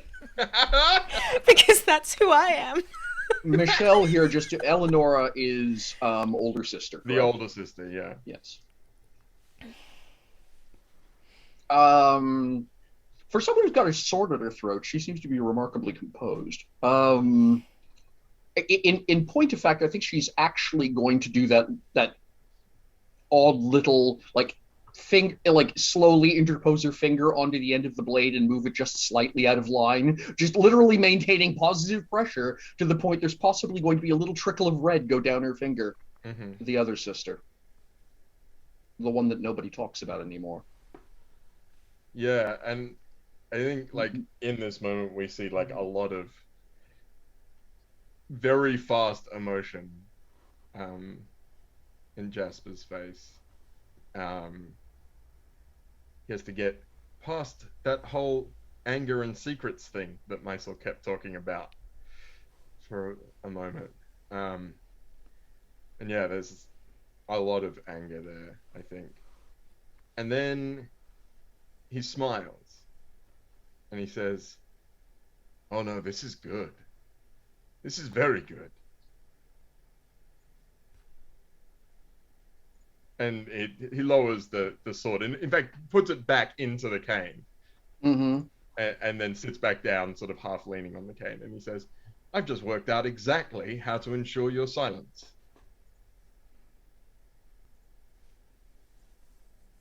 She chuckles. This I've got to hear because my prior husband spent 10 years trying to figure that out and never managed it. Well, I'm going to tell you. It took a moment for my brain to catch up to what you just said.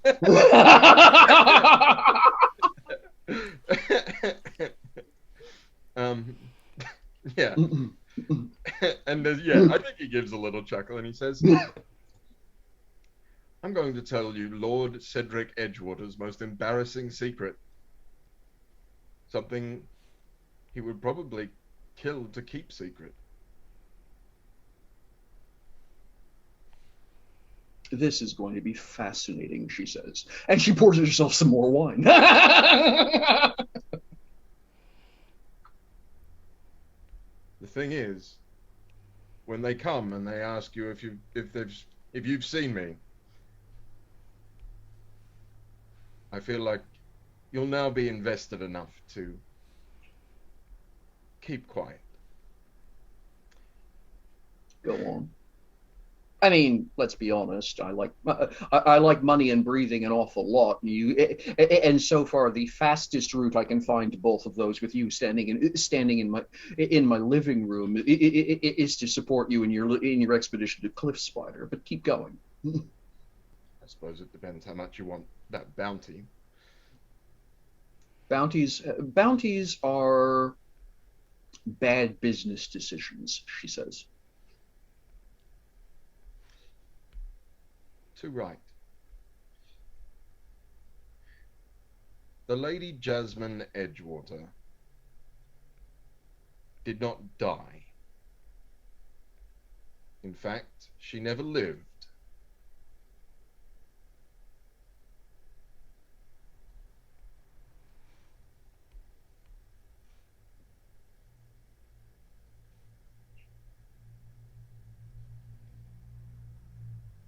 You're a very discerning and clever person, Bruxer. Do I need to say more?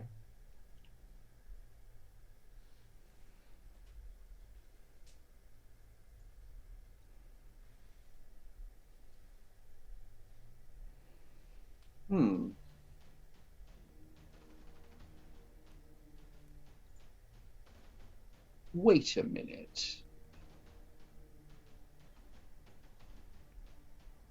Really? And he's just like smiling like the aforementioned Cheshire cat, like the cat that has got the cream. You know, it's funny because a couple of his guardsmen were incredibly his green scourge, whatever you want to call them, were awfully rude the other day when they wanted to talk to me. One of the things they specifically were interested in was the murderer of his daughter, specifically you, Spider. Oh, I see. My crimes against the Confederacy, yes, of course. But that's a really interesting charge if nobody like that officially existed, now isn't it? I mean, officially and reality have very little to do with each other when it comes to my father. Well, you know, it's that old saw. The very powerful and the very stupid both have one thing in common. They don't change their point of view to suit the universe. They change the universe to suit their point of view. Which can be very, very awkward if you're one of the parts of the universe that need adjusting. True.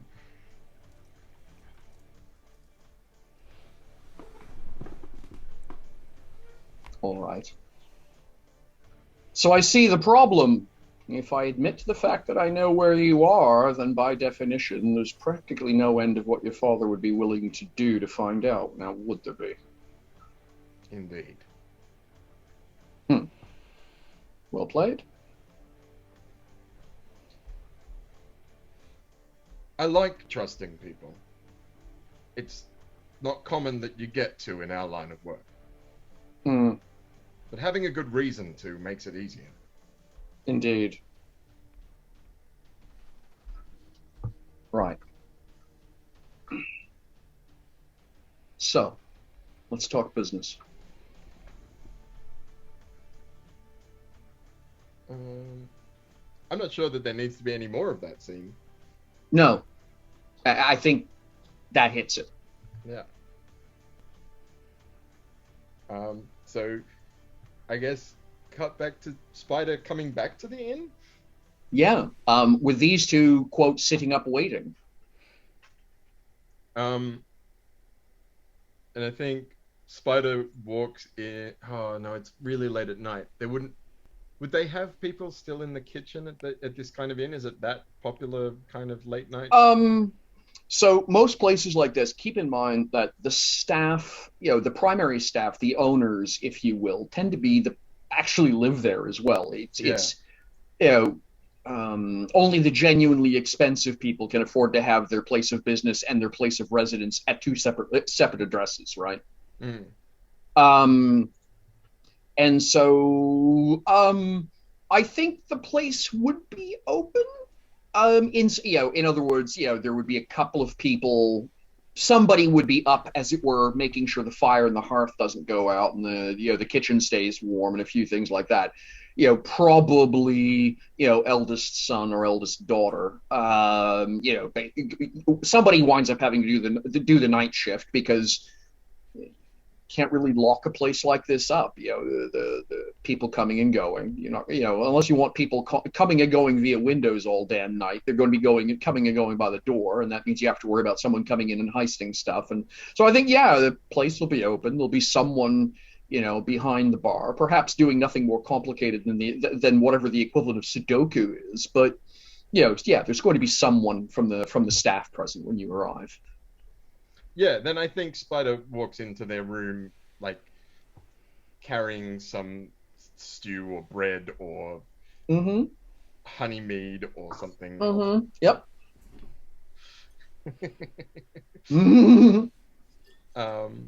And full of smiles. He's clearly washed his hands. There's no blood. Why are you smiling? I wasn't expecting you both to be up. I'm very tired.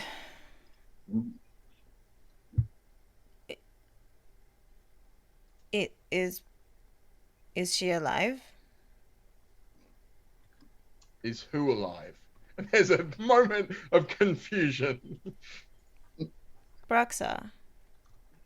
Oh. Alexandra, you wound me. No, I don't. Do you want me to? No. Oh. You think I would kill Yes. a new business? And so, okay, that's fair. That is fair. That's what I thought. Oh, gosh. Well, no, she is definitely alive. Is anyone else dead? I mean, lots of people are dead, Alexandria, but not on my account this night. So you didn't kill anyone tonight? I don't know. I'm fairly certain I didn't. That's a joke. No, I didn't. I can't tell if you're lying or not.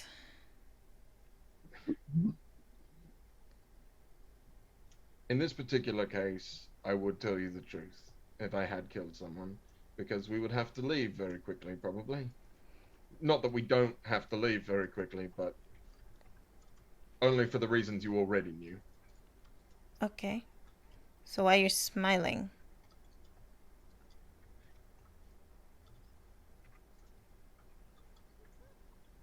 As you so intelligently surmised, we did have a problem with our new friend Bruxa, in that they saw more than would have been good for us. I'm sorry that you didn't know better, Meisel. I should have been clear about my plans with you. Well, myself. I mean, I didn't really give you an opportunity to explain. That's true. If you're gonna wander off, even if it is just to stretch Hio's wings, please do let us know in future so that we weren't worried because, you're... If anything, we're more worried for us because, you have a dragon. We have... Spider, I suppose. You know what? Speak for yourself, miss. I was gonna leave a note, and it was a little while in when I realized I hadn't done that. Well, so sorry.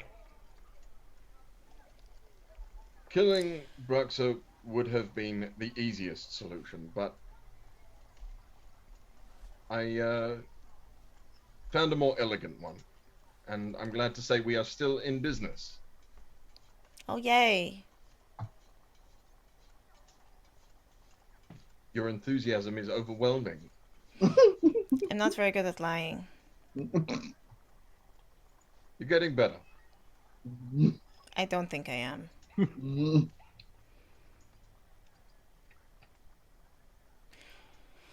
So, what are we giving Bruxa now that we weren't giving Bruxa before without exchanging of any goods? We were just giving Bruxa something. What are we giving now?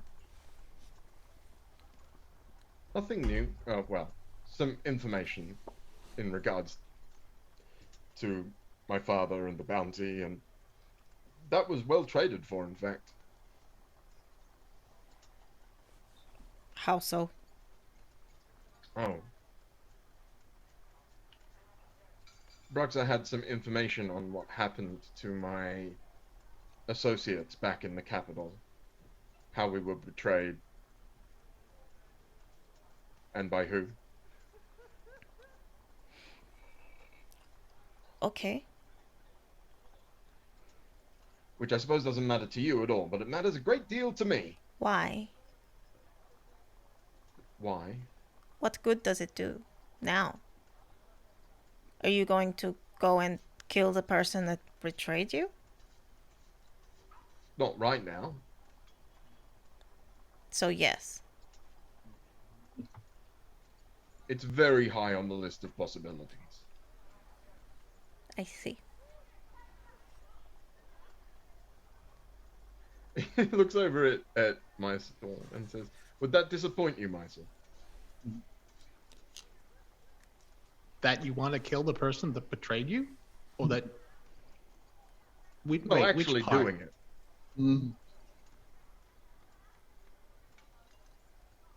I don't know if it'd disappoint me, no. Good. No, it would be more...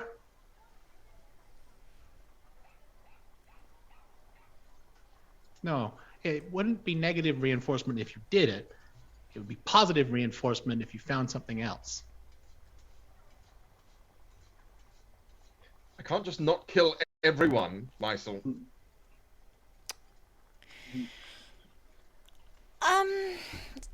Mysel, we had a talk about Just chuckles. about a cloth on a table, and assuming that the table has to exist in order for the cloth to sit on something, right? Yeah. So what was that? The cloth. Take the cloth off. I want to see if the table exists. Spider's just like, what the fuck? Take it off. On here? Show it! Show it all! Oh my Terms of goodness. service. So, I will never, ever, ever forget being in Italy on a school exchange and having Italian boys stand outside my bedroom window yelling, "Show us the titties!" That 15-year-old me will always remember that. I do kind of like the idea of, like, given the whole metaphor, that it's essentially like a strip show where a person just just sits on the middle of the stage and just becomes more emotionally vulnerable Oh, over the course of this performance until at the very end you're literally just staring at the core of their being, and then they go and leave. Yeah, hang on a second while I find the comedian's name. Bo Durham, I think it is. Oh, Bo Burnham. Yeah. Bo Burnham. Bo Burnham, yeah. That's the Lots of closest people I've talking seen. about that at the moment. That's the closest I've seen. My son wants me to watch the new the new comedy special he's just done, and the first one I watched was very much that sort of experience. And the nicest thing I can say about it was like being punched in the nose repeatedly by a clown. You keep giggling and then going, but that's not funny. I feel like that's a really good sum up of this game. Punching me That's right in the not empathy. funny, but Sam still made a pun, and I assure you that you two are very, very funny. My tits off.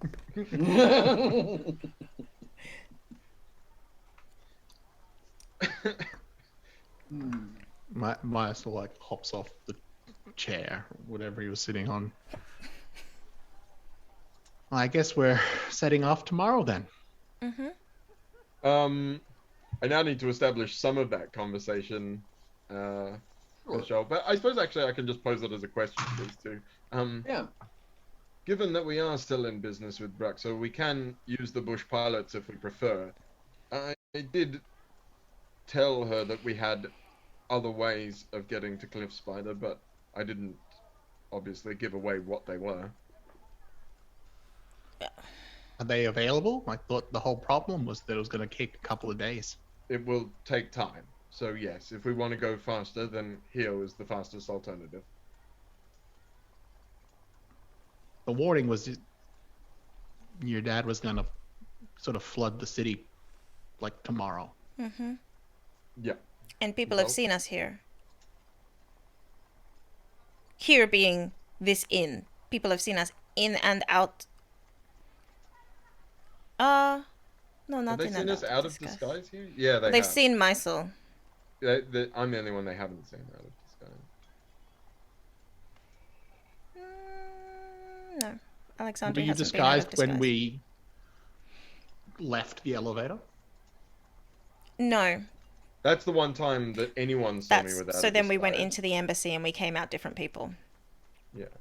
Yeah. And But when you I was- confronted I them, was you were disguised. disguised. The only person that's seen me out of disguise is that one Verdant Guard member. Yeah. But that's enough, to be fair. Yeah. Yeah. And there's at least another Verdant Guard member that knows of Mysel. And that Mysel is connected to Spider. And Alexandria also. Yeah. Yeah, that was That's the big enough. problem with the whole Bruxa thing. Yes. The whole box of thing. Probably still wanna I think we... go sooner rather than later, so. Yeah. If you think Hio's down for it, I Yeah, Can't we talked disagree. about it. not here, please, Maxwell. No, that's why I went. Oh, right, I get it. Yes, I makes had sense. things to discuss. That makes sense. Because, yeah, we've been hiding for a while. But we probably don't gain much from doing that so much. So now you're going to As be a actively. giant dragon across the sky. I mean, he's actually a really small dragon. Don't Yes, tell him he I said is. that. I don't even know if he could carry all of us. Well, actually, it's only two of us because you There's two won't of us be and there. You'll big be certain- part of the... Small for a dragon, still very, very large. Yeah, you're not wrong, no. But at the same time, like, regular for a dragon was really big. Yes, city-sized is what Yeah. Mala said. Hio was like big, right? Like you Would have been were super older. huge. Hio would have treated mountains like stepping stones. Oh, that seems a little excessive. Like, not completely literally, but enough. That's still excessive to me, you know. I'm not very big. He wasn't even the biggest, so Oh, that's stupid. he wasn't. So how big were giants then? Like, big for compared to us. What do you mean big No. compared to us? Big They were compared giants. to They us. were giants because they were big compared to us, not big compared to dragons. But that doesn't make any sense. But it's giant. It's giant. The word is big. Yes, Alexandria, the word came after. They were giants. got We the used word the from word them. giant to describe big things because they were giants. They weren't big because they were giant. They were giants. Then how did they kill all of the dragons? They didn't kill all of them. Well, I mean, obviously, not They killed a lot of them, though. all of them except for your opposite. No, like they claimed to have killed all of the dragons. Like that was their message. We did this. But it was mostly young dragons, small dragons that they were hunting. No, don't. Really big ones. No, I don't. No, I don't like it. I don't like where you're going with this story. No, I don't. That means there Well- are still giant dragons, like giant No. dragons. See, most of them just died naturally. Oh, Like there was definitely a time when, I mean, there were more than a few societies that worshiped dragons like gods, but they weren't gods. They were mortal. did you? No, I wasn't from one of those places. And most of the dragons didn't want that. But some either let it happen or a few encouraged it, but ultimately they grow old and they die. It just is on a much bigger time scale than anything else. And so usually you don't notice because you can't see it in the time that you have. So the older dragons, the big dragons, they were just dying because they were old. But on the other end, the younger dragons, the ones who were supposed to take over, they were getting hunted and killed by giants. And it kind of burning the candle on both ends situation. And it wasn't sustainable.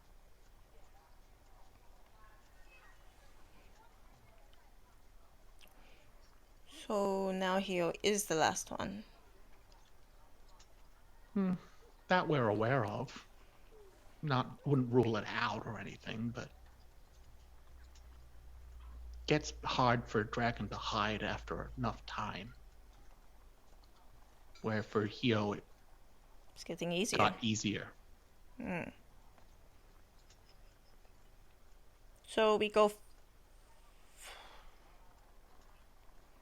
flying on a dragon? Yeah. I don't think we should, fly right overhead of the city. A little bit of subtlety can't hurt. Why?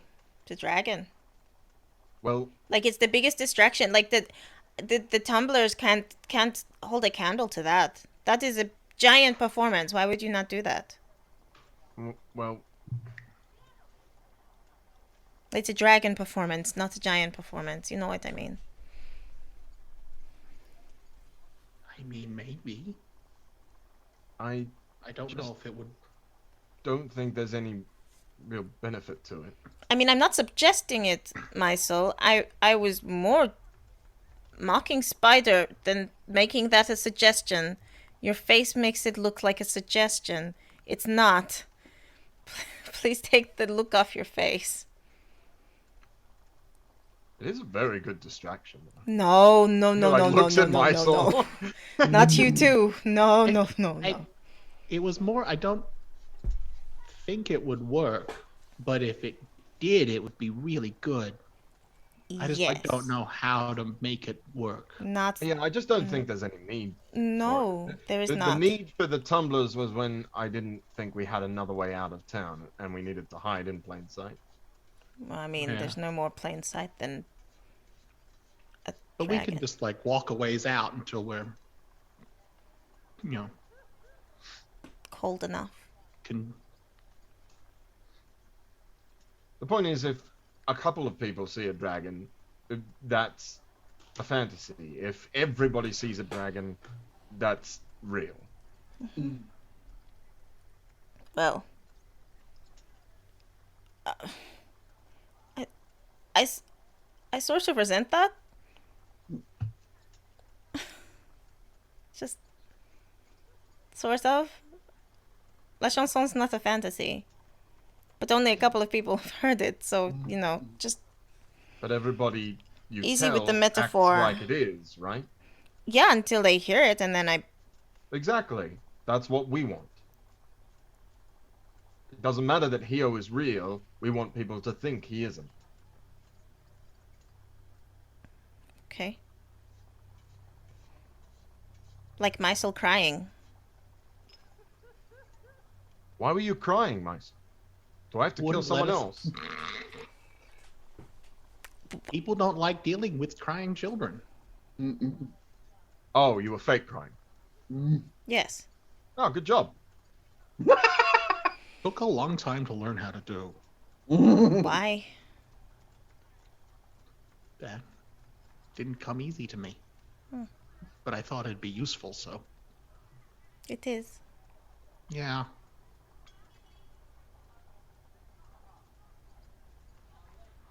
I You don't sort do of it hit- anymore. Well, you hit a point when it's difficult to get people to take you seriously. But Or or they take you too seriously. yeah.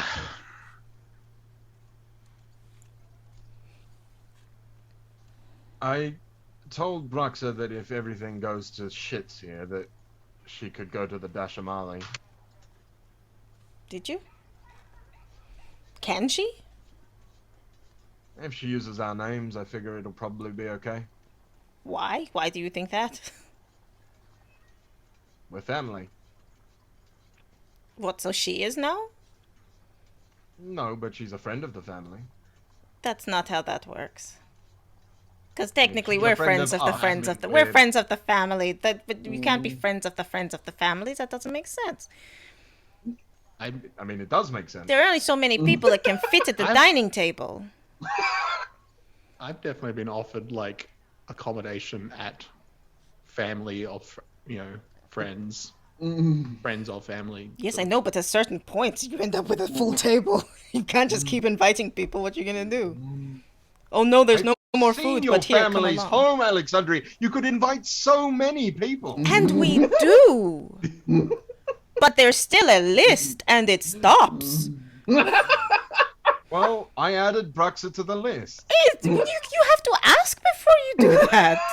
No, Do you I'm know how part of the carefully family. planned that is? No. Oh, I would love to hear you have a conversation with my mother about inviting someone new Not to your a party. family, the Dashamali. Well, same thing. I would love to see you having a conversation with my mother about trying to invite someone after she's decided on the list and the seating chart. I'm not talking about your mother. I'm talking about my granddad's girlfriend. I'm sure she still has a list.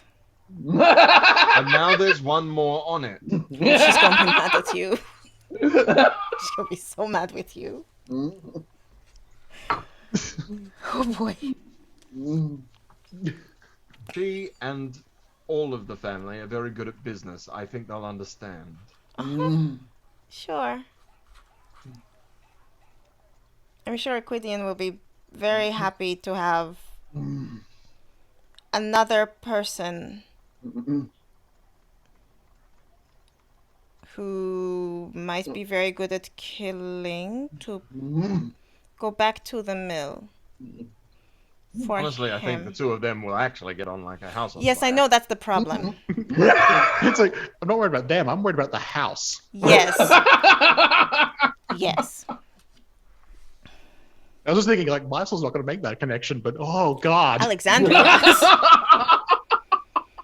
Hi. No. What have we done? I want to have an impact on the world. I want to have an impact on the world. Well, look what you did. Yeah. I made this. Ha! Falls apart. Jeez. Listen. Wow, those ripples go out far. Look at that. You're the one that liked the lizard folk. Now they're all going to die. Happy? We're not there to stop it this time. Quidian learned his lesson. No. The look on your collective faces when you realized that Equidian was the guy who'd financed the mill. Oh my god. Good times. A very Is it lovely? specific definition of good. Yes. Oh boy. In conclusion, please do not invite anyone to anything that I am planning unless I have given you permission. I understand. Son Lanogiianes. Consider me chagrined. You're not chagrined. You're just grinning. No sha. The cha stands for my overwhelming charisma. No. Damn it. Got him. I could see where it was going. I loved it. No. I love it. I love it. When the puns get meta, I mean.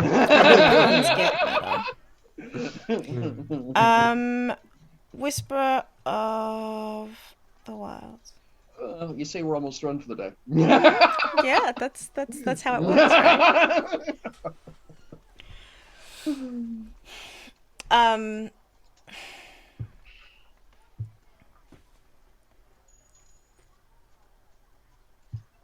If I let my soul read my thoughts, would he be able to connect with you? Okay, Michelle just asked You me being the song. The song. Not on a meta level would he be able to connect with the GM. That would be all. No, sure. What sorry, she means by that, so that you have it. Oh no, okay. It's the words. It's the words. words. It's not the intent. No, that's what I was just about to ask you to clarify. I said no, that's not how that ability works. It's what is the question? You get a text message and a YN. Yeah. Yes, exactly. That's exactly what this ability is. And so the answer would be yes.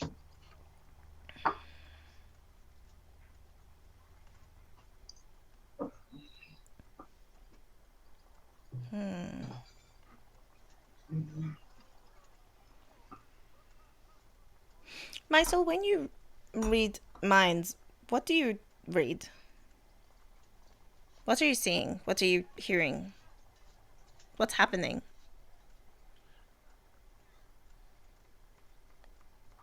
It's difficult to sort of explain, I guess.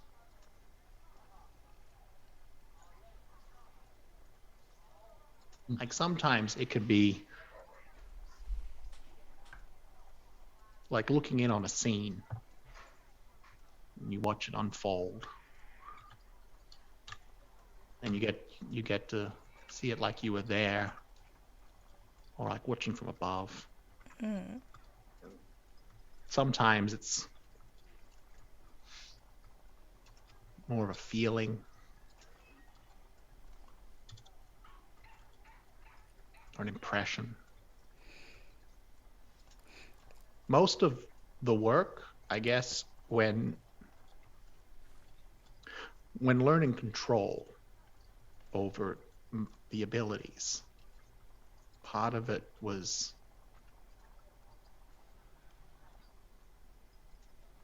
learning to not get overwhelmed, but also learning how to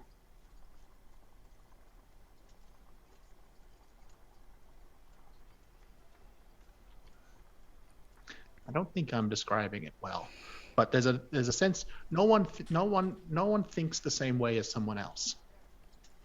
Everyone's mind is different. Okay. Do you? But it's not useful. You need to be able to,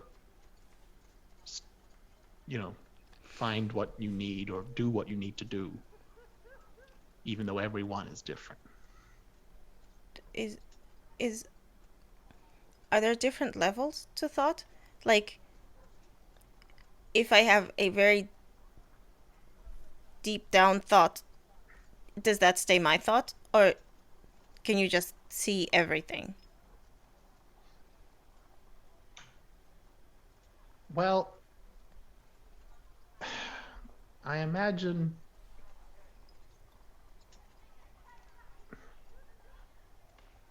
normally, yes, there are like layers. Layers would be a good way to think about it. So there are the surface thoughts. And those are easier to access. And that's just what you're thinking about in the moment. And then the further back you need to go,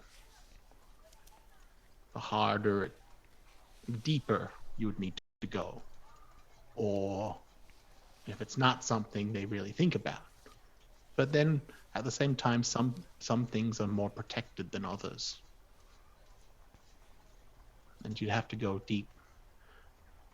And so normally it kind of, and it depends a little bit on your ability. And I've probably slipped a little bit than where I was.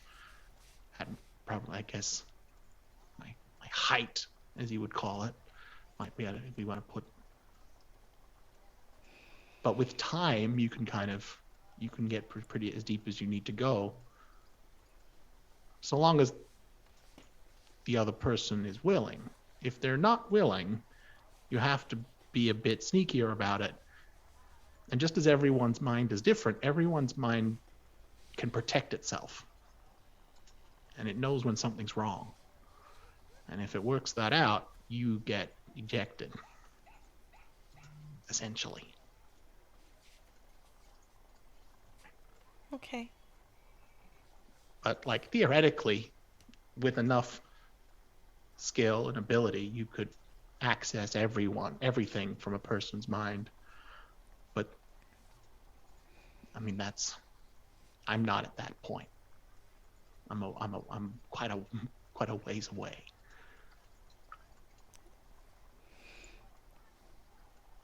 How did you work out my secret? I don't think about it at all much. Oh, that's just you. That's different. That's not reading minds. That's just who you are. Oh, the tablecloth. Because I perceive your effect on the world, essentially. Again, I'm sort of inaccurately describing something that I don't know how to describe. What do you think my secret is, Mysel? He thinks you're a good person. Not what I said. Well, I he said thinks I you're know a good he's a good person person. wearing a tablecloth of rage and. It's not a think, it's a no. I see it. Oh. Are you serious? Yeah, you're a good person. Congratulations. Killed this child over what I thought he knew. Yeah. What did you I think know. I was talking about? You do Never mind. awful things. I was as surprised as you. Oh, gosh. I mean, I specifically said it was a secret that you don't even look at. So I don't. If it's something, I guess by definition, if it was whatever you were thinking about, probably wasn't what I was talking about. I only thought about it because she put me in a bloody river again. I didn't put you in a river. Well, your song did. I do you know haven't it read was the song? either of your minds, so I wouldn't get what you're thinking about. I see your essence. That's a different thing altogether. It doesn't. Careful, Mysel. I could have actually killed you. But you didn't. Because I'm a good person.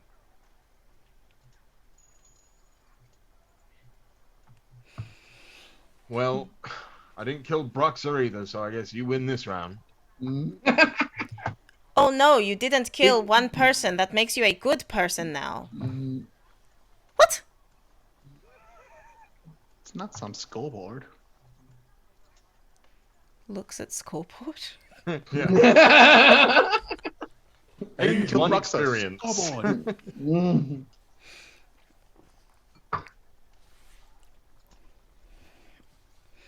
Mysel, would you try the thing we talked about?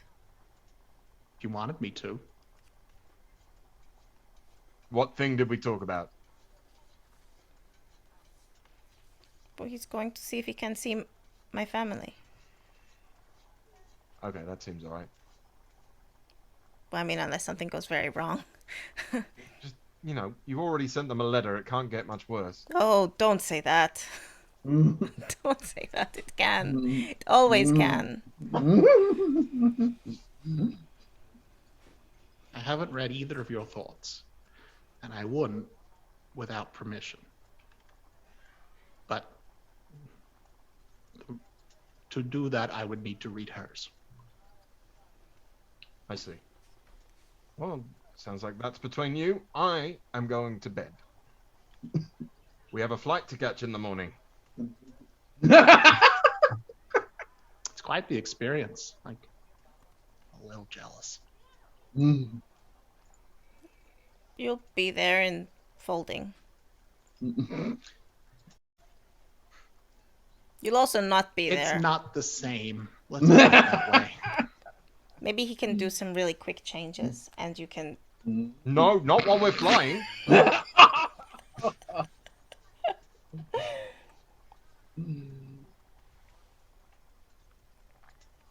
This is not the time to retract the wings. Make it a small boy. No, make it a dragon! I want to talk to Mysel. Okay.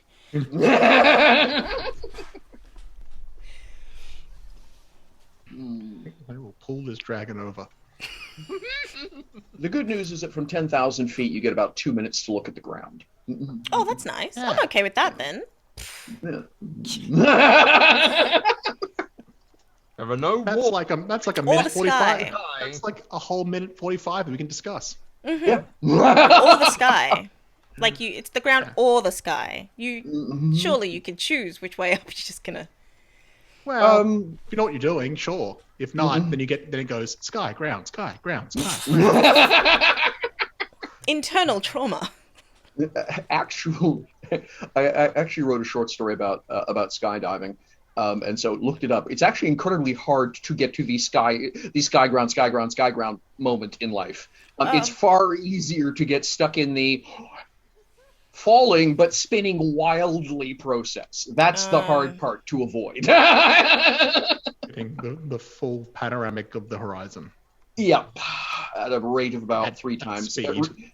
Yeah, I was just going to say at a rate of about 2 revolutions per 3 seconds. Yeah, just fast enough to cause red out. Just fast enough to Thank feel sick. And just long enough to be sick. Yeah.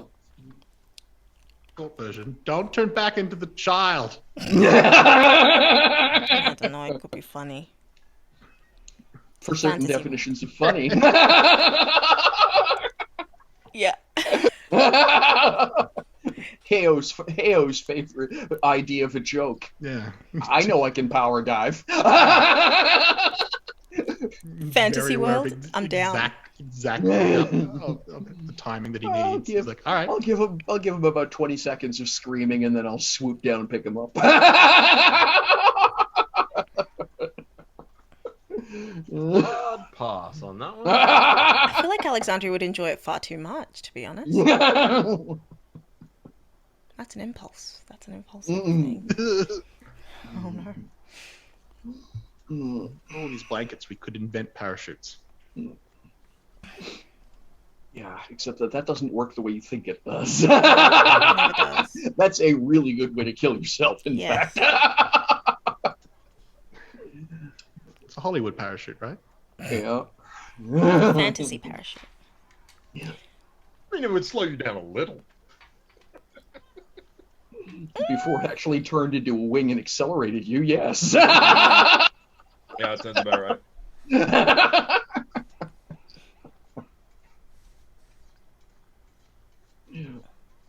All right, so are we doing some mind reading, or are we going to save that for next session? Don't look at me blankly. You're the ones who set up the scene. Read it. Do it. What's going on? This is taking so long. Like, I feel like, a whole session would pass. What's going on? Oh. Oh, you mean like now? Yes. Oh, I did not pick up on that. I apologize. Do you even need to roll? If she's... Yeah, you probably do. Yeah, he's got to generate the base power. I got to level. get the power level.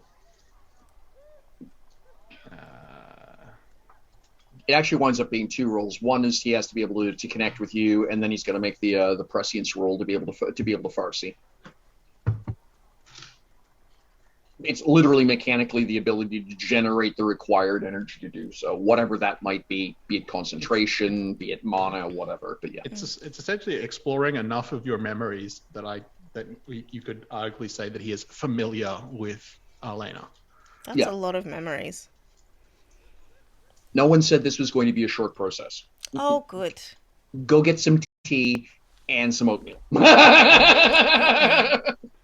Yes, for the bird. He also has it to go makes back. It really, really hard to concentrate with them. Like, I want to get fed. He also needs to go back. The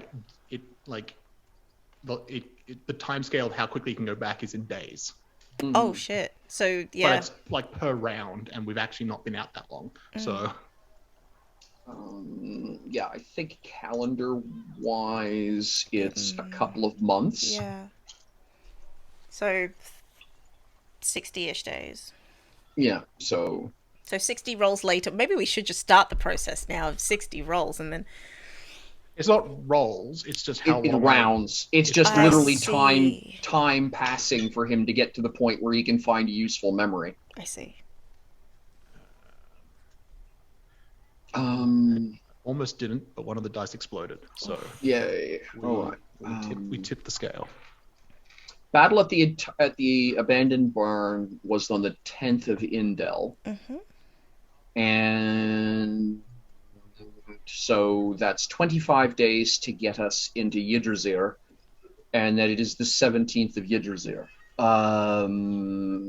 So 25. So it's 35. It's 35 days of game time that have passed. Right. Oh gosh, they've been so busy. Mm-hmm. I would have thought it was more than that. Yeah, me too. Well, and this is the nature of active adventuring. While you guys have because you guys have traveled, there have been a few points which have just been blocks of time that have passed simply mechanically. Yeah, nothing happens because you're all powerful enough that a bunch of Vorpal gerbils aren't going to bring you down on the road. But 5 days passes to get A to B, right? And so yeah, I think. But quick math tells me it's about 3.5 minutes to get back to the beginning of the campaign. Yeah. And then, so in like 5 minutes, you could get to memories of the grandma. Yep, that makes sense. And he's saying, okay, so I realize you're nervous about doing this, and I get it. So I'm going to try and make it so that I'm not going to look at things you don't want me to look at. So imagine it's like I'm in an empty room and you can bring me the memories you want me to see, but you get to decide which ones those are. And I can't see the other ones. Okay.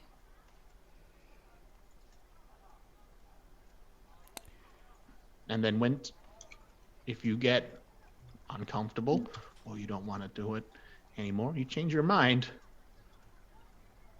you can just decide you don't want me there anymore, and I won't be. Okay. Okay. and as soon as he says okay, it shifts. Hmm? And it's essentially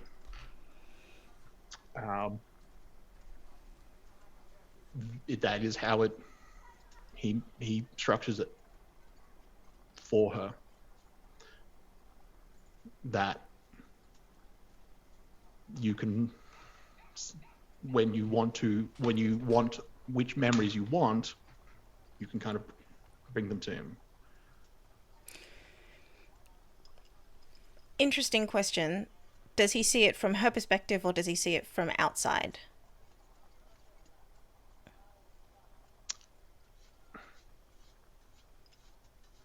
It's kind of like, it's not like watching a movie. It's sort of, it'd be kind of like reconstructing a scene from multiple different sources, so that like one of those sources is seeing it from your perspective, but the mind can like pulls on a lot of stuff, and a lot of it is subconscious, and so you can tap into that as well to get a bigger picture. So the first thing that she would think of would be the last time she hugged her grandmother. And then it sort of shifts and it's the picture that Chevalier left. And then it shifts again and it's sitting at the breakfast table. And it's just all of them, all the whole family there. And then it shifts and Alexandria is a kid and her grandmother is telling a story. And she holds on to that one.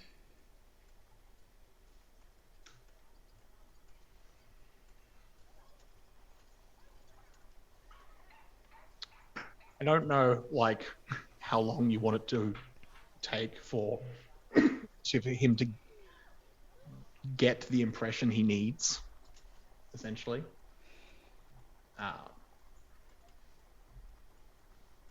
But you know,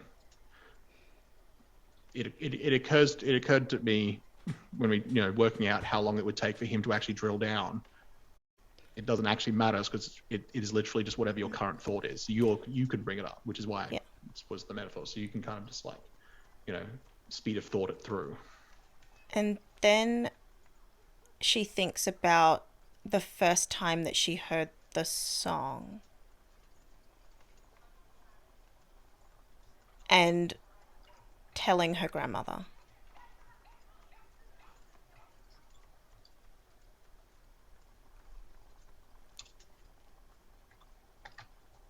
And it sits there for a bit.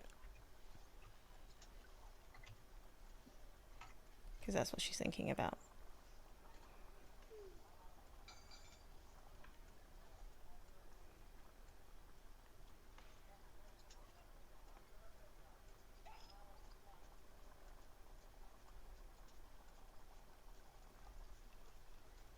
And like each thought, he gets sort of like a more complete picture. Not just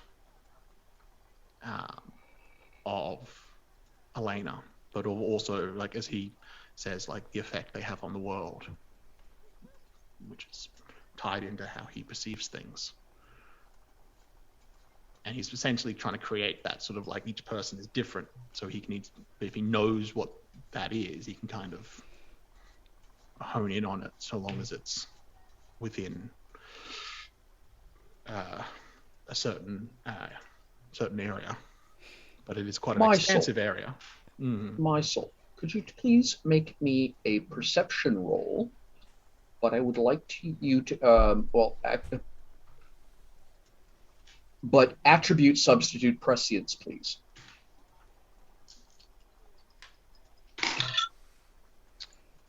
Um,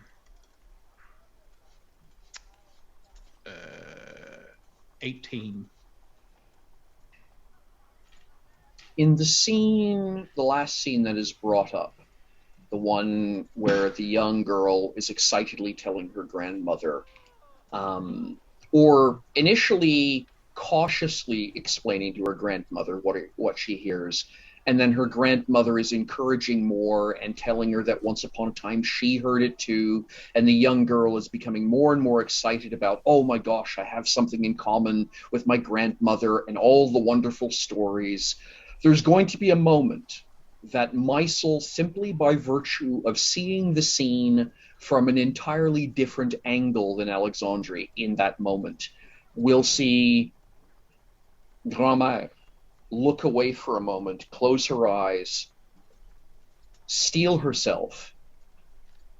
There's a mask of sorrow on her face, which she puts away rapidly and returns to, again, being the happy, overjoyed grandmother at the achievement of her granddaughter.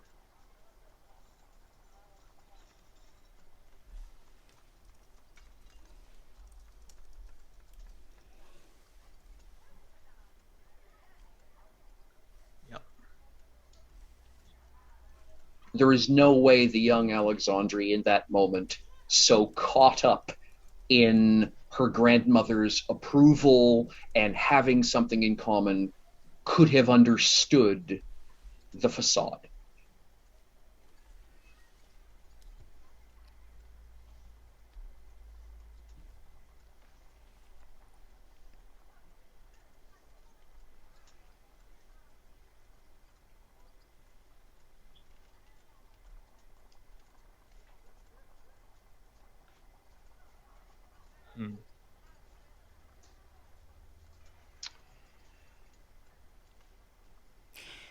There's one more image, but it is almost it's very obviously one that Alexandre has made. And it is one of Chevalier and her grandmother, but her grandmother is not quite her age, but close, and they're just headed back to Shining Capital together.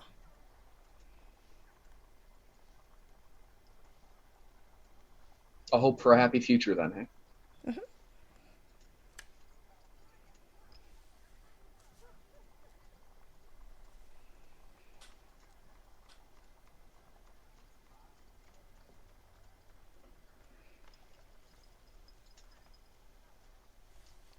Now, none of this, like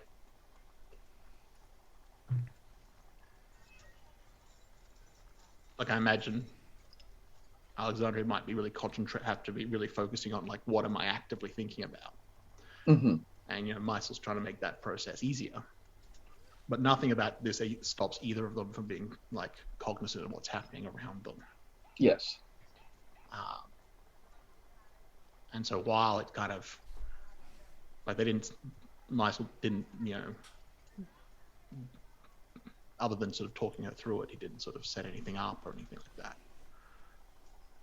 But as this has gone on, he has moved closer. And at some point, he sort of reaches out and he squeezes Alexandre's hand, and he just says, I don't need to see any more if you don't want me to.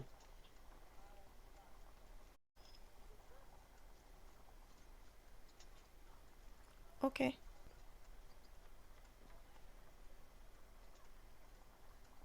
I think I have what I need.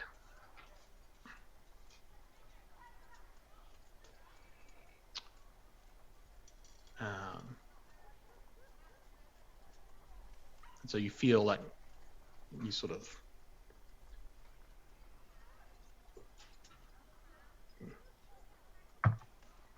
there's like a brief moment where, like, there wasn't like an obvious, besides the fact that you knew he was there because he was obviously not being there, but you didn't like feel that sort of connection happen. And you also don't really feel it leave, but there is that moment of like awareness that something has gone.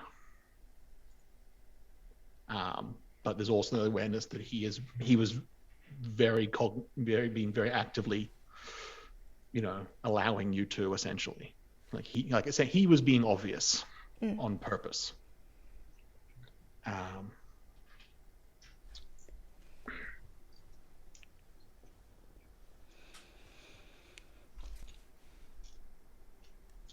And then he starts to focus again, the kind of 1,000-yard stare, as it were.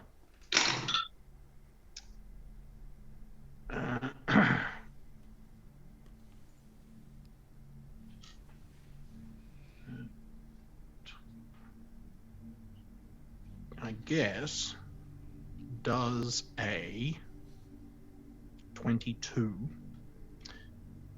beat Elena's resolve? That's a fascinating question. What is Alexandri's resolve, of curiosity? Right now? I believe it is 19. Yeah. 19. Yeah. That's song boosters, isn't it? That's the song. Yeah, the song is boosting that. Yeah. Okay.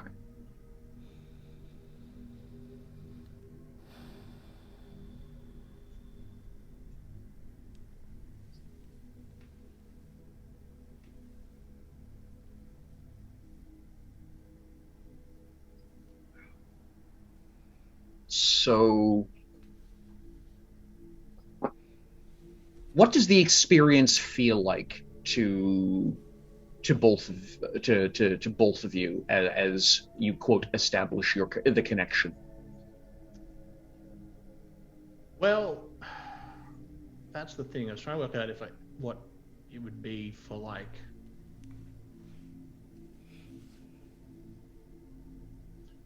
trying to.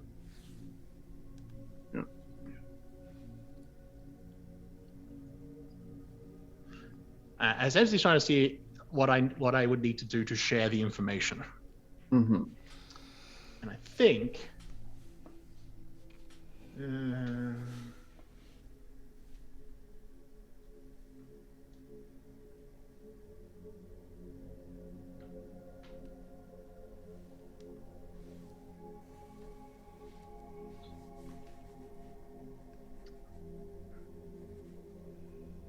probably just telepathy. Okay. Do you have an idea of what this is going to look like, or do you want me to just go?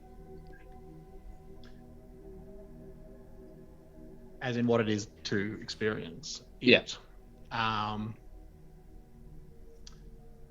It is kind of, there'd be a degree of it being like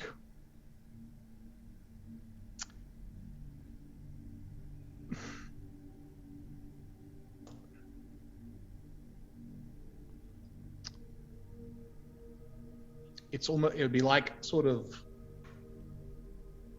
it'd be a taste of seeing the world the way Mysel does, but not quite. It'd almost be like it was partially overlaid. So you would still see and hear, you get that information, because you're essentially the magic is letting you, but because it's through Mysel, there'd be a degree of a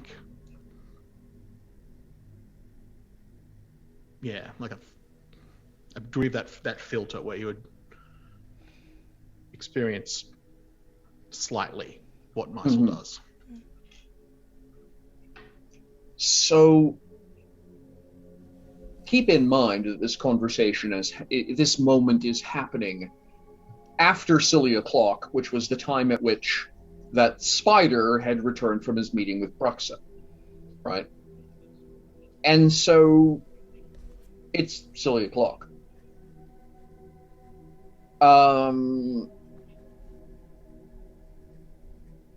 And so I think that's probably going to change the context of what it is you see, which is Elena sitting up.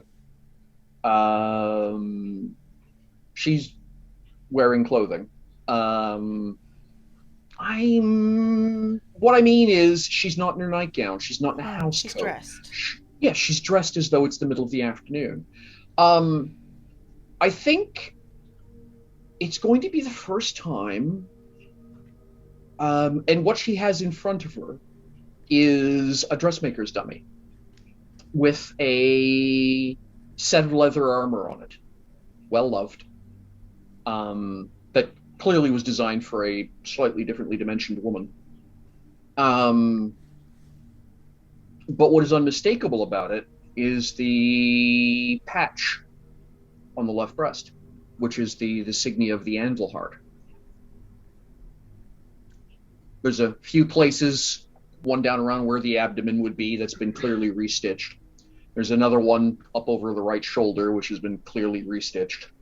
There's 2 or 3 other places like that. You know, one in the leg, kind of just obvious points where whoever it was that wore that armor once upon a time probably needed serious medical attention. If they were wearing it when pre-repair, then yeah, they would have needed serious medical attention prior to repair. And almost within moments of that vision swimming in, it's you, of course, Alexandra, recognize it's your grandmother's sitting room. There's an old cabinet which is open. Cabinet's never open; it's always kept closed. It's always been closed, forgotten about, dusty. Doors are open. Dressmaker's doll has clearly been slid out of it. The armor is there.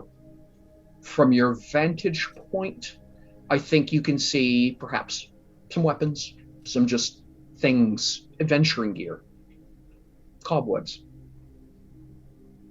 And just as that image swims into perception, and keep in mind there are these weird, almost iridescent overlays, like ripples, as though vision blurring. You know, you see sometimes when a camera is out of sync, you get, move the hand and you see this kind of after trail.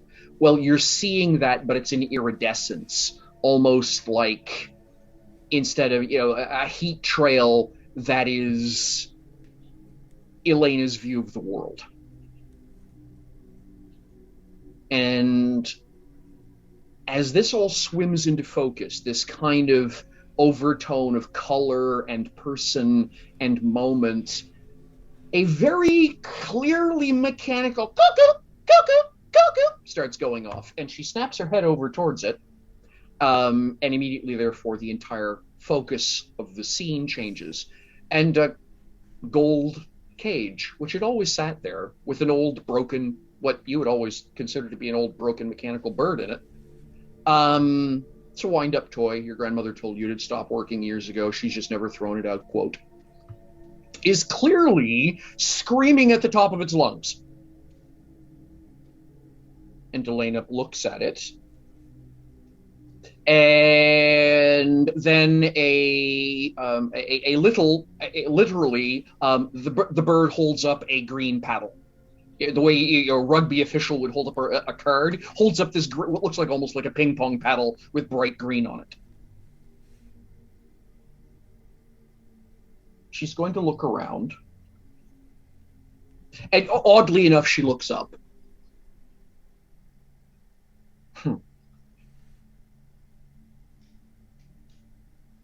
Well, she's going to say, and it's your grandmother's voice, clearly. If you see her, let her know I'm thinking about her.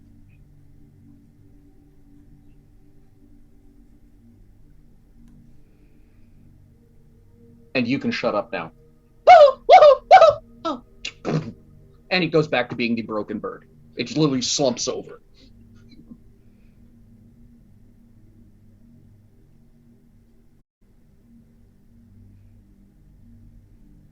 She's going to get up very meaningfully, purposefully. It's a glass, ridiculously expensive cut crystal glass containing brandy or something.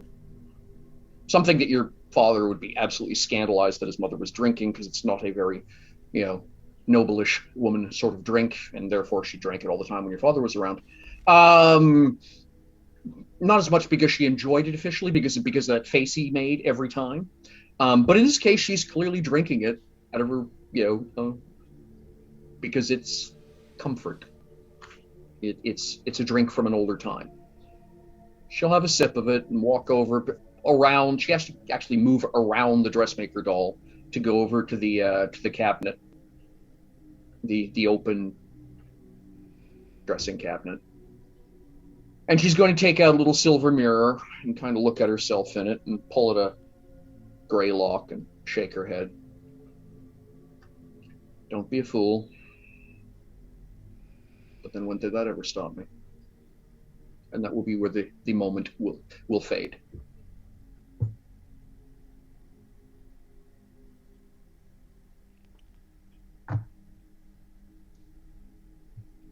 You again feel the telepathic link was much more obvious than the mind reading link.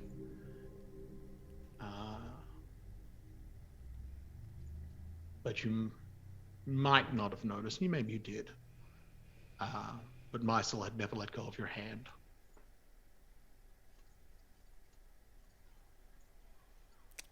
And she's squeezing it so tight.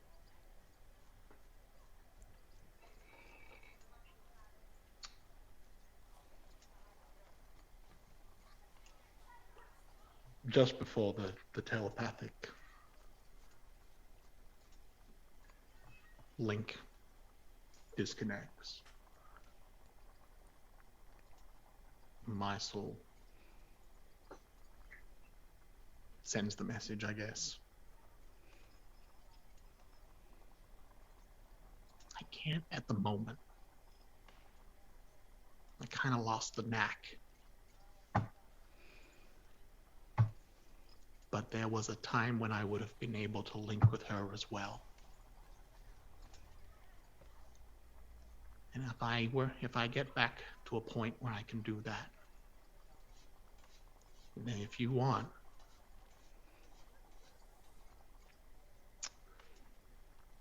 you wouldn't just have to hear her. You could tell her yourself.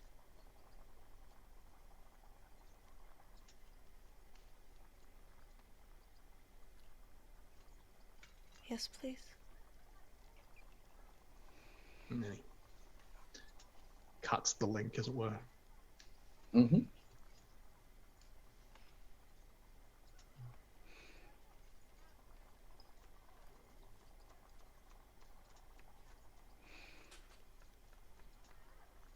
I'm very tired.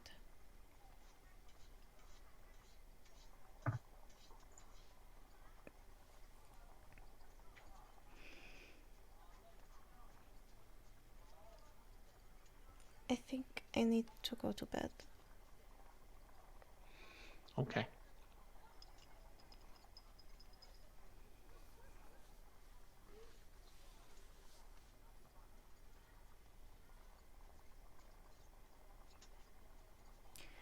And she doesn't move for a really, really long time. And then she just goes and sits on her bed. When she moves to the bed is when Mysel lets go of her hand.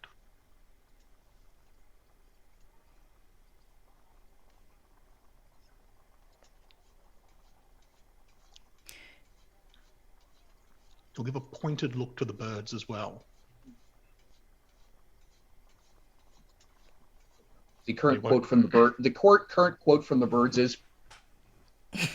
Accurate quote. Accurate. Accurate quote is accurate. He's essentially trying to the birds. He will try and convey essentially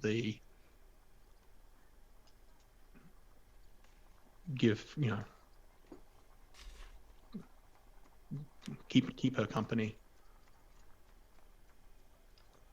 but don't like the idea of like quiet company. Mm-hmm. It's like no, they're gonna, but we're gonna. We'll try and convey the idea. We will. It's an odd concept to them, but they may be able to at figure least it out. try. Yep.